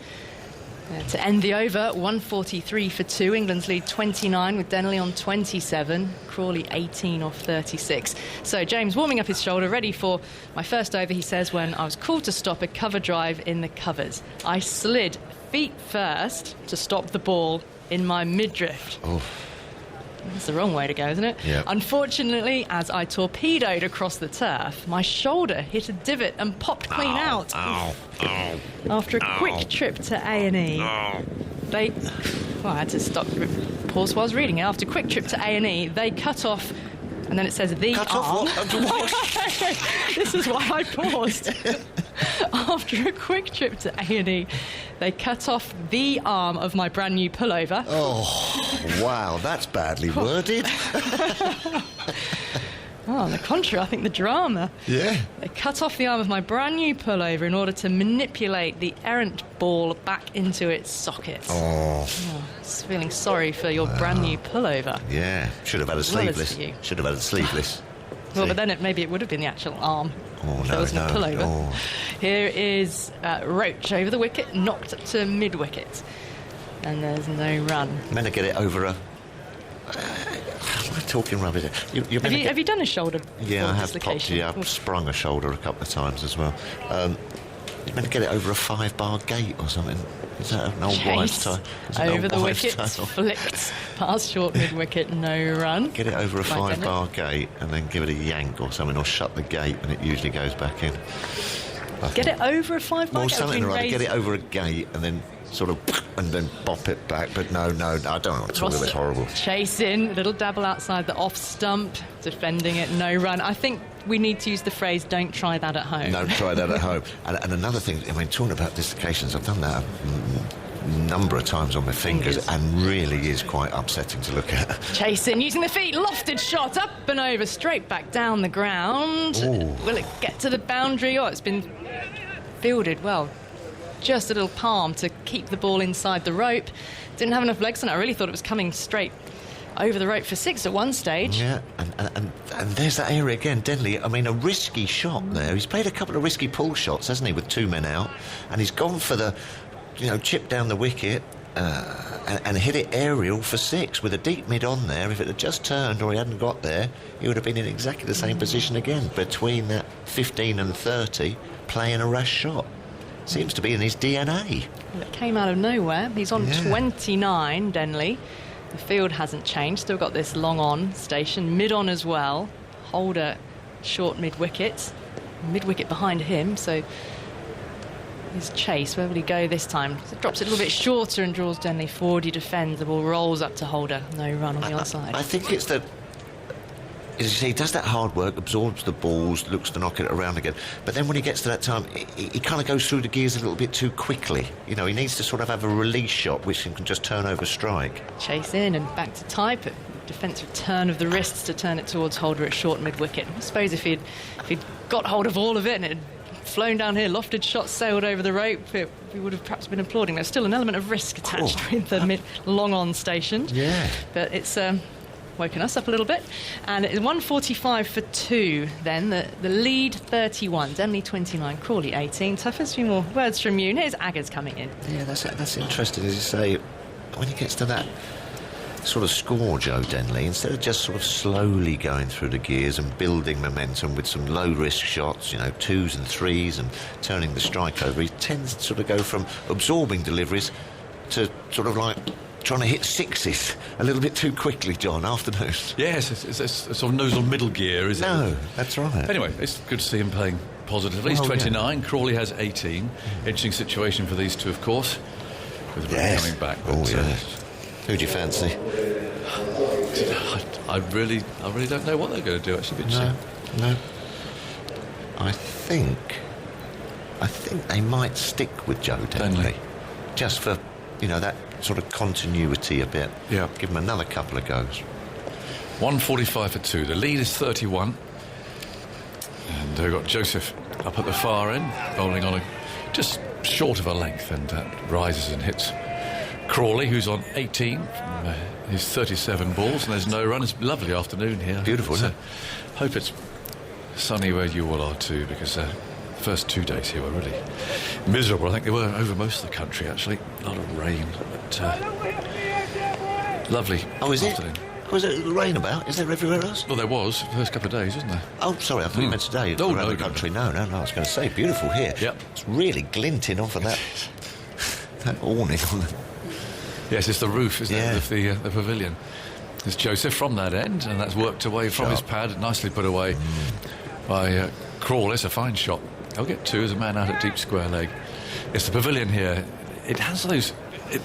I was trying to find a way of describing what the roof looks like, and I think I came across it. They're like 99 ice cream cones. Yes. You've got the cone, the vanilla, and then you've got your flake sticking out the top. Well, it's a bit like a sort of... Also sort of like a Bedouin tent, isn't it? Yeah, I'll settle for that. Yeah. Like a nomad's. Yeah. But it's the top, it's the flakes sticking up, isn't it? That come up through you mean the flakes? I've got the flake. Yeah, you got the flake in there as well. Yeah. So I wasn't looking at the flake angle. They are 99s, aren't they? I've held for ages. Yeah, I think so. 147 for 2. And in comes Joseph. Bowls. There's one slip standing there, but there's no stroke from Crawley. I wonder why they're called 99s. I don't know. There must be a reason. I don't know. Been around a long time, haven't they? The old Mr. Whippy. Yeah. Ding, the old... yeah, bless them. That's, I think, what we're doing their rounds today, I suppose. Yeah. Can you buy a socially distanced ice cream? I think you probably can. I don't know. I suppose it could be sort of passed you on through the hatch in the window. Shepherd's crook. Yeah. It's an ice cream day down here. 147 for 2. The lead is 33. And Joseph, again, outside the off stump. There's no need for Crawley to bother with that. He just takes the bat away. It's collected by the keeper. Lots of chatter out there. The West Indians keeping themselves going. Yep. You can hear all the shouting. Got to make their own energy. Yes, they have. It's without a crowd, just to lift. It's difficult, but it's the way it's going to be, isn't it? It's like that for the footballers too. Yeah, and I think also I think the batsmen feel it as well, because they like to entertain a bit, don't they? Like to see bat on ball and score runs for the crowd. Joseph over the wicket, lively pace, works into the onside. They're going for a quick single, though they're shy at the stumps at the far end, misses. And Crawley's in his ground. He goes to 21. Denley on 29. According to the internet, the Cadbury's website. It's come to this. Our statistician has gone to the Cadbury's website to get the stats on a 99. The origin of why it's called a 99 has been, quotes, lost in the mists of time. No. Really? Yep. To say how long they've been a 99? When was the first 99 created? Because I mean, the flake is the essential part as well, isn't it? That was developed in 1920, apparently. Wow. Joseph bowls outside the off stump and Denley lets it go through. 1930, Cadbury apparently started producing a 99. Did they really? Lost. It doesn't say why. I don't know, maybe someone was out for 99 in a test match when they were... Do you think? Yeah. Well, I can find out for you. Sort of cricketing connection to why it's a 99. It's just a strange number, isn't it? Yeah, very. You don't fancy it. I mean, it's one short of 100. There must be a reason why. Yes, exactly. Someone out there will know. Someone will know. Well, there are various different theories, but it's, lost in the mist of time. Well, I know it's lost in the mist of time, but... Time is misty, I guess. Are there any other numbers? Are they all 99s? Yes, no, there's no other numbers. That's Chase starting his over of off spin, and his first ball's clipped away into the leg side to backward square leg. It might be a Bradman tribute chocolate bar, mightn't it? Might be. Test average. Yeah. Yes. Maybe it was originally the 99.94, but that's got shortened over time. Isn't there? I thought you got one if you had 2 flakes in it. It was called something different. The next one. Oh, could be. And Crawley just pops it back up the pitch and there's no run. Brian Lara always managed to end his batting records on good numbers, didn't he? 375's a lovely number. Yeah. 400 is, and 501. You know what I mean? Really well thought out. Yeah. It's Chase again, shaven-headed, glinting in the sun, and is just nudged away for a single into the offside. 149 for 2. Yeah. The lead is 35. And the Glenn McGrath 67 didn't sort of 67. It's sort of. Yeah. We've got some theories coming in. Oh, go on. A chap called Popping Crease. Oh, right. Unusual name, Mr. Crease. This one's clipped away out to mid-wicket, and there's no run. In the days of the monarchy in Italy, the king had an elite guard consisting of 99 soldiers. Oh, okay. Subsequently, anything really special or first class was known as 99. There's a certain feeling of authenticity about this. Yeah. Chase again, tosses that right up, a low full toss, and he misses out there, Denley. And it might have been a sort of treat for his special 99 soldiers. Well, when Cadbury launched its small flake for ice creams in 1930, which kind of endorses what you were saying, Andy, I think. Chase again, passes hands, Harbhajan style, and then that's popped away into the leg side. Some excitement there, and in fact Darragh now appeals for leg before wicket, so all sorts of excitement there, but nothing to show for it. When Cadbury launched its small flake for ice creams in 1930, the UK ice cream industry was dominated by expat Italians.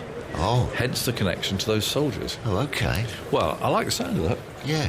Well, but wonderful ice cream makers. Italians, aren't they? I mean, that's where it all started, wasn't it? Yes. Was Mr. Whippy an Italian? I don't know. Yeah, but they got some. There were only 4 scores of 99 in Test cricket before the invention of the 99 flake. Right. Most recently, Herbert Sutcliffe in Cape Town. Maybe that was in 1927. Is Joseph bowling short? That's pulled away to mid-wicket, straight to the fielder. And there's no run. No, you see, Phil Shelton, he's got a different idea here. Oh, right, okay. It came from the address numbered 99 Portobello High Street in Scotland, where someone put a flake in an ice cream. Well, lacking a little bit of detail there, maybe. Yeah. Someone put a flake in an ice cream. I'm not sure if does that sound authentic? No. I think what's happening is, Aggers, people are sending you different bits of the same Wikipedia page. Oh. Is it all popping up? Is it? That's what I was getting my research. Oh, right. Anyway. Does Portobello Road feature on yours? Oh, it does. Joseph bowls outside the off stump, goes skidding through. I like the Italian connection. Well, that sounds... Yeah. On a gondola. It sounds plausible. A bit of a gondola. Yeah. No, it's one of those many conundra that one ponders over on a day of Test match special. Especially when the wicket's gone to sleep a little bit. The game's grinding to a halt. Oh, dear. It'll come alive in a minute. 149 for 2. Denley 29, Crawley 22. And England showing good resistance here today. And Joseph, the pavilion behind him, glinting in the sunlight, is clipped away off the back foot. One there. Yes, they are going to come back for the second. Again, we make the point about these boundaries. They are long. And so 2 runs taken. Right, well, I'm not going to believe this, Tim Moore, but he can have a go at it. He said, I believe it's because the flake used was 99 millimetres long. No, Andy's shaking his head at that one. I think that's unlikely. Did they have millimetres in 1930? I don't think. I think it was. What were the French using or the Italians using in 1930 for measurement? Here's another one driven straight back into the stumps. Now, he didn't get his hand on that, or they would have stranded Denley, and he'd have been run out. But happily for him, Joseph's hand didn't make contact with the ball. It was hit very firmly back into the stumps. That would have been unfortunate, with a bit of a contest going on between the two. You run out, you run him out backing up. Oh, awfully sorry. I'll play the next Test then. Anyway, fortunately, that was not the case. Well, Bill Twiston Davis, what a lovely name. He's got a thought as well. That's his next one is driven out to mid-wicket. Not quite where he was aiming, if I'm honest, Crawley. He just needs to try that a bit straighter, I think. He's playing the shot again now, but ends up at mid-wicket. Bill Twiston Davis reckons, I'm assured by my wife, Jessica, that a 99 flake was called such because of its price, 99p. In the 1930s? Well, I think it's unlikely. Could buy a house for that then, couldn't you? I think they might have been halfway through a nice barbecue in the garden, the Twistons. Well, it might be right. I mean, you're only guessing 1930, aren't you? Or is that definitely the origin? Definitely, but it's lost in the mist of time. It's another short ball that she tries to swing away to square leg. And there's no run. It ends the over, 151 for 2. Alistair Cook's arrived to inject some sanity into a rapidly degrading conversation. I didn't realise there was a cricket match going on when I just walked in. No, sorry. Well, occasionally you get distracted on these things. Sometimes you can't leave them dangling. No. You've got to answer these questions. Well, we had I've got a couple of ice cream stories for you. Have you? I've got one. All right, well, it's not a really great one, but well, you're not giving a big build-up, Alistair. Yeah. So we on Alice's dad's farm. Frank has 2 ice cream vans, which he parks there for the winter, and when he's not going out selling. Start of a new over, and the first ball for Chase is clipped to square leg by Denley, who's on 29. There's no runs. It's Frank. Oh, good old Frank, yeah. And obviously, if he comes back from a day and there's still a bit of Mr. Whippy left, He is a Mr. Whippy, is he? Yeah. But Frank will know. We need to ask Frank. Chase again. Forward comes Denley. Holder fields up with a large boot at mid-wicket. I'm not sure how much cricket Frank doesn't matter. knows about. No, Frank. If he's listening here. In this case, particular question, he needs to know nothing about cricket at all, but lots about 99 flakes. It's clipped in the air. Oh, he's just given it away. Well, Joe Denley, I'm afraid, if that's ever a classic end to a Denley innings, that is it. He's just clipped a catch straight to mid-wicket, having made 29, and I can't believe I've seen that. No, that's quite unbelievable, actually. It's just a nothing ball from Roston Chase. He's bowled however many of those, that straight line he's been bowling. He's just tried to work it on the onside, and he's just chipped it, like an underarm catch to Jason Holder. It's a real gimme, that. It's a gimme, and that partnership was just... It was like, again, it's a bit like the Rory Burns dismissal, came out of nowhere. Just keeping West Indies in the game, a bit of hope. But it's a disappointing shot by Joe Denley, and he'll be absolutely gutted again. Played so well, just can't get past 30, can he? No, but I don't know what you say about that. It was just you're right. He'll have tapped away so many of those. I mean, he was looking to just press on a little bit against Chase, wasn't he? Use his feet a couple of times, hit him down the ground, but he was playing him so nicely, though. Yeah. And it's just, again, it's a little bit like the mistake from Rory Burns that 99 times out of 100 you wouldn't get out to that. But that's just the difference, isn't it, from turning those scores into a 30 into a match-winning 100, not making those simple errors. Yeah. Well, yeah. I can't imagine how Daniel will feel about that. It was a completely innocuous delivery. And it's just knocked a catch straight to Holder at mid-wicket. So Ben Stokes arrives. I think this will give us a good, clear indication of what England are thinking, or how England are thinking, because obviously the top 4 are quite clear in this game plan that they lay the platform, but how adventurous is Ben Stokes going to be feeling? Is he going to come out and play positively, trying to take the game to West Indies to try and get the runs? Because England obviously need to build a lead, and if he comes out and plays positive, that's the way he's thinking. I'm going to win this game of cricket. But if he carries on, playing, just building innings, then whether England will get enough runs ahead to be able to bowl West Indies out. What do they need realistically? I mean, at least another 150, do you think? Yeah, I mean, definitely over 200 in the first match of a series, and you're not declaring, are you? No. It's but then you do need a bit of time to bowl them out. So it's how positively is Ben Stokes going to play? Well, the lead is 37 at the moment. Here's his first ball. Chase bowls to, and Stokes comes forward, and Holder strides over from short cover to field, and it's quite. This is interesting. You get how both captains are feeling, don't you? And that Stokes has just come in, but there's a long off and a deep point. I think West Indies are throwing the challenge down to England. Chase round the wicket, bowls to the left-handed Stokes, who leans forward. It's picked up at mid-wicket. The ball is trickling away to the leg side. As I was saying, there's not much happening on the wickets. It's an old ball. If you want to score the runs, what's that defensive field? It's not going to get much reward for it. And I suppose West Indies are thinking the longer they keep that lead down, if they keep chipping away at the odd wicket, suddenly... Chase again, Stokes forward, Holder fields, and that's the end of that successful over for Roston Chase, who just gets people out, who certainly gets Englishmen out. It was effectively England are 37 for 3, aren't they? Yeah.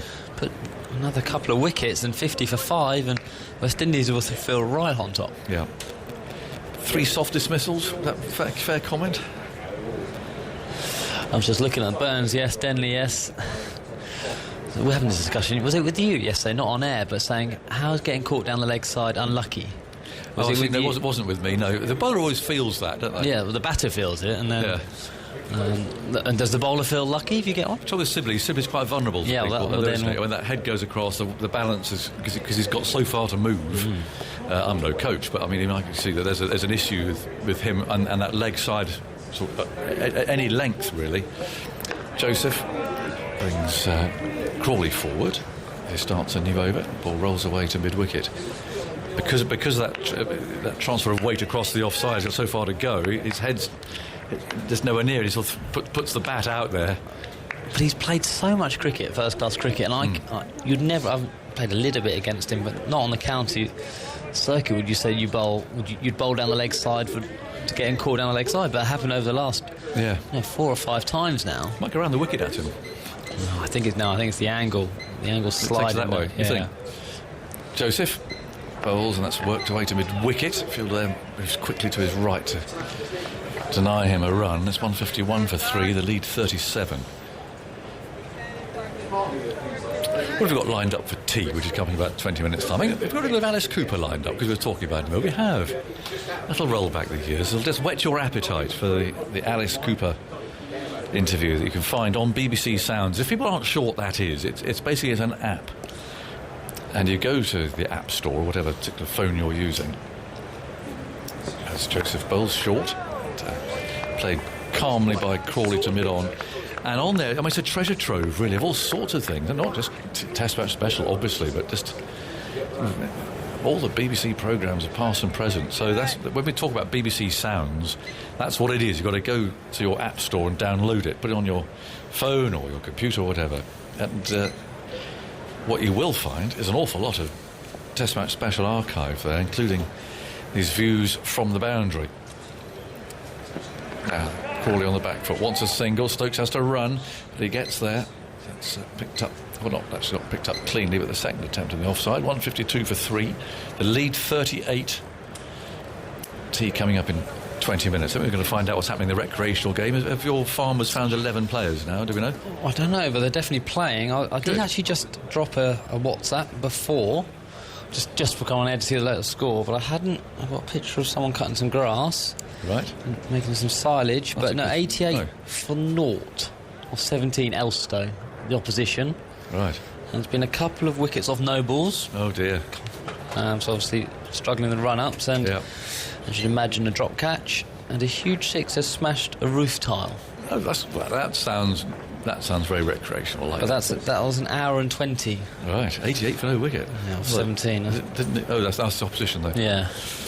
So I think they've got 65 too many already. Yeah, might be chasing a big score there. 2 balls to go in this over. 152 for 3. Joseph moves in, bowls to Stokes. Again comes calmly forward. Ball rolls up for the bowler to pick up and have a look at. Gives it a rub on the back of his trousers. Holder at first slip now has moved around a bit. He seems to be stretching. Perhaps he's going to come on shortly. 152 for 3. Stokes does a little gardening going on there, tapping at the pitch. Joseph is ready, but Stokes isn't. Now he's over his bat.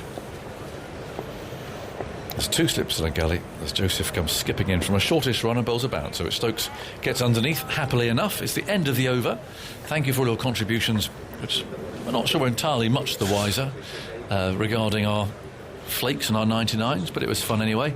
20 minutes till tea. Alistair Cook and then Simon Bell.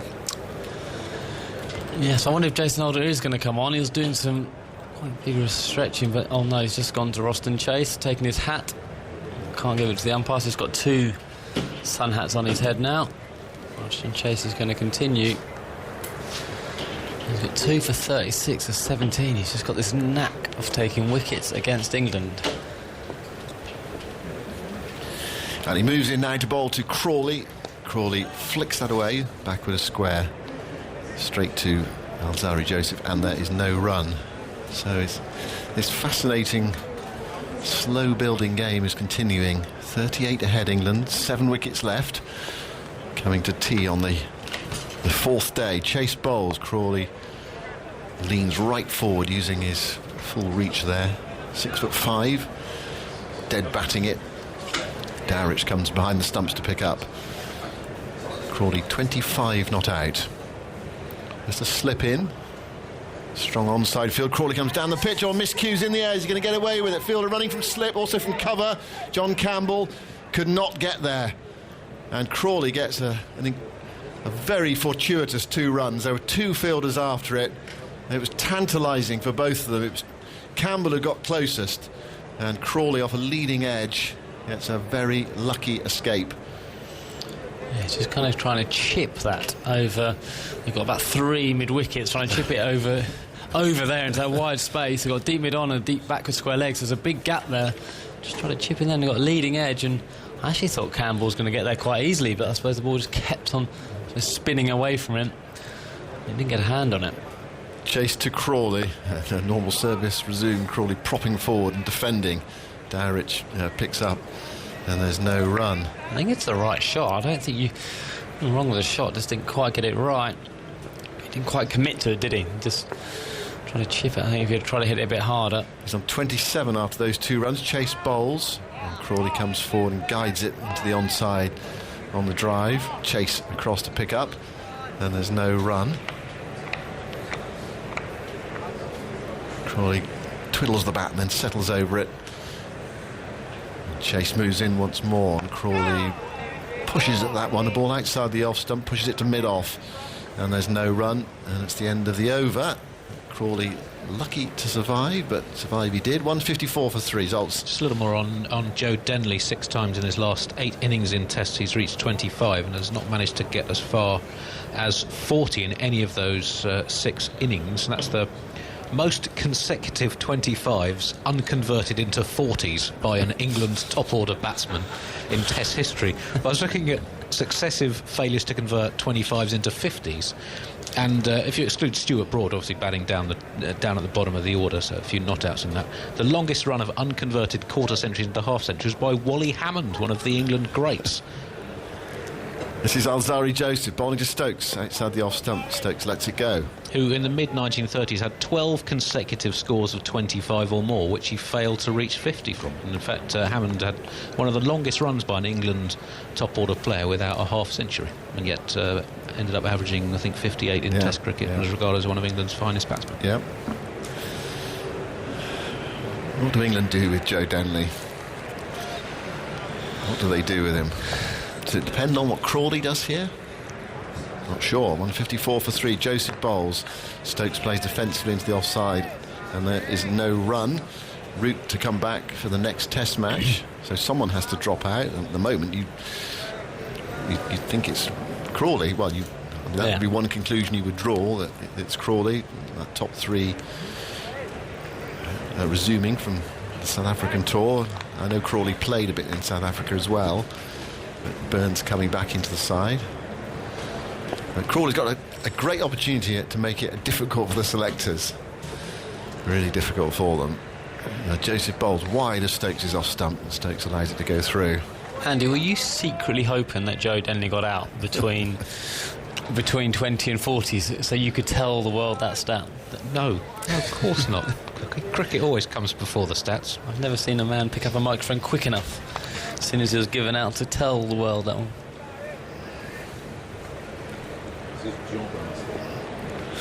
Back with Alzari Joseph. Stokes yet to score. 2 slips and a gully go down. Joseph bowls. Stokes tries to flick that away and gets a long way across there. I think it might well have come off the thigh pad. Goes down fine. Chase round for Shannon Gabriel. They're looking at 3 here. It was rather a laboured run round by Gabriel. And they do come back for 3 leg byes. So Stokes still on 0. 3 more to England. 157 for 3. 43 runs ahead. I think scorers are fairly phlegmatic. I mean, they've got a lot in their armoury, so they can always move on to something else. Something else on the list in case this happens. Yeah. Crawley, a slip and a gully in for him, and 2 men back. 2 saving 1 on either side. Actually, a deep backward point as well. Crawley nudges into the leg side through square leg for a single. Score advances to 158 for 3. We've got 7 minutes to go until tea because of the time being made up from the first day and the second day indeed. We have 98 overs today, so tea from 5 to 4 to 4:15, and we can go on until 7 o'clock tonight, as indeed we did yesterday. And you look at the weather, plenty of blue sky around. I think we'd be disappointed not to get through to 7 o'clock tonight with that an interruption. England have 3 reviews left, West Indies 2, and the new ball is 12.1 overs away. So building up nicely. Joseph bowls. Stokes gets a full ball. Stokes drives hard into the pitch. Joseph leaps in the air and stops it. And that is the end of Joseph's over. And it's 158 for 3. This is Alistair Cook. Cool, you just threw that to me, Simon. I wasn't expecting that. All right, what, to summarise? To say something? No, summarise during the middle of after an over? No, okay, I just wasn't. Okay. We've done quite a lot of commentating together now. I didn't see that one coming. That's all right. Okay, well, you know, as time goes on, you get into a rhythm with a commentator. No, but we have, and Yeah. I didn't see that. I just did not see that. It was a good dummy. The one thing, Zach Crawley has played nicely. A couple of really good straight drives. Just that one little error of Roston Chase, a bit of luck, but he has played nicely. Crawley waits. Chase goes into bowl to him. He's down the pitch and then dead batting it. The strange thing about the Crawley one is that with the sort of miscue leading edge on the offside is with the spin, unless it was it just a straight honour from Chase? There was no spin on it at all, and he played for a bit of spin to lift it into the leg side. Yeah, you wonder whether it just gripped in the surface, a little bit of dust came up, I don't know. Crawley down the pitch, driving towards mid-on, goes for a quick single, shot the stumps, misses. Oh, it goes wide as well. They're going to get overthrows here. It's going out towards third man. Both batsmen had run a long way past the stumps though, so they only get 1 overthrow. It nearly went to the boundary for 4, so therefore to make it 5.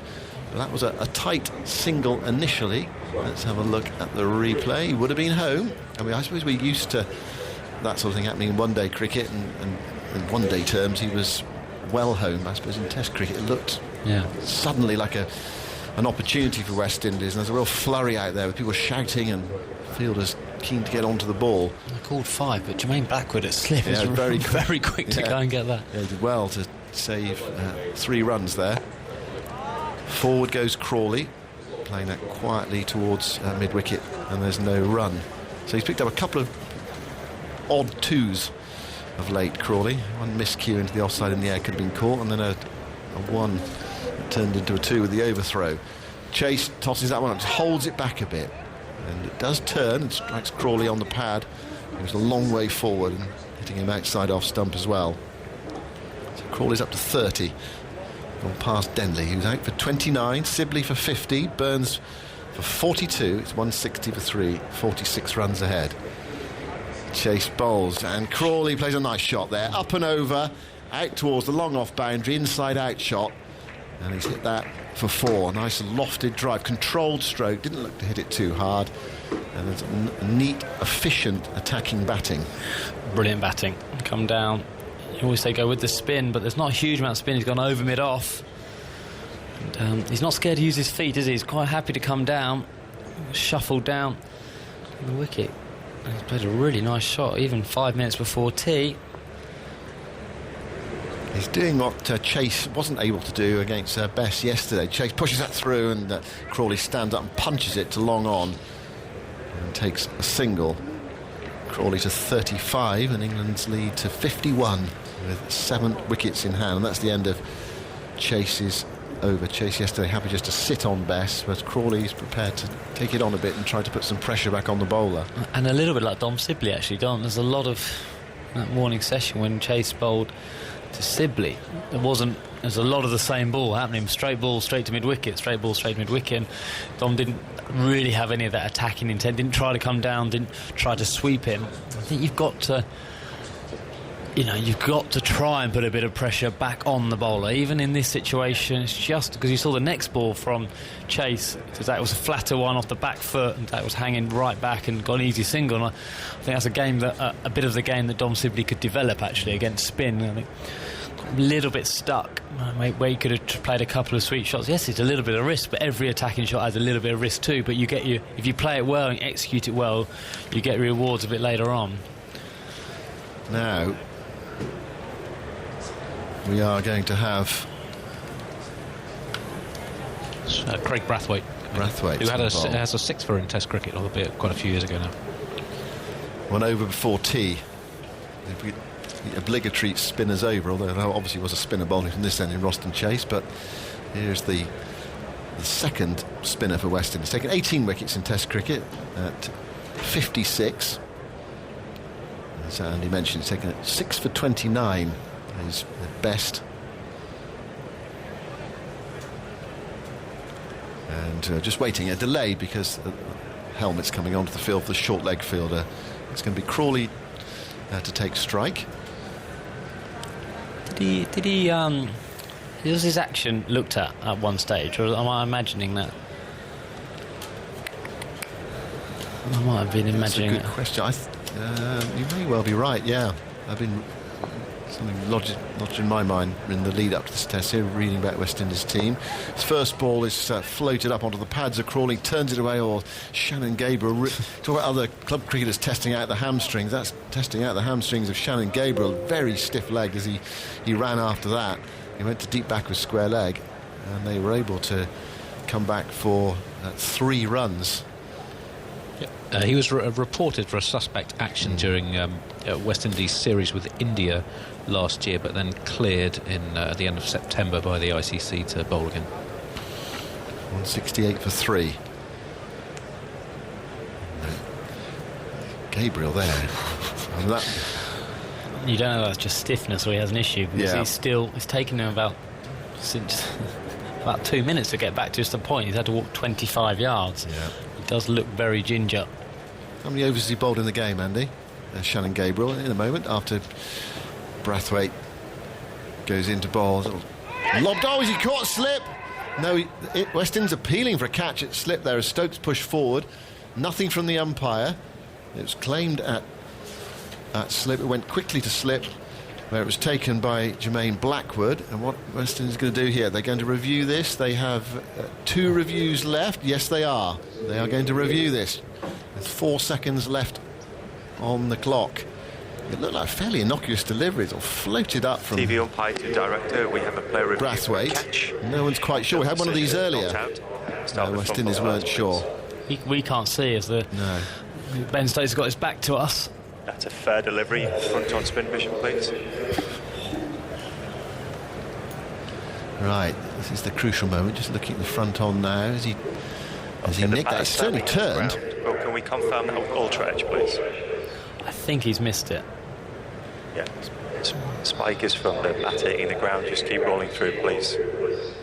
Rolling through all the way. Keep rolling through, please. It's a clear gap, isn't it? Cleared there, like between bat and ball. Ready to go back to Richard on field. Richard, stay with your original decision of not out. You're on screen now. Well, it turned. Yeah. It turned past the keeper and went to slip. And Stokes hit his bat into the ground. And the reason it went to slip was it didn't turn that much. So some encouragement there for Brathwaite and potentially for Dom Bess.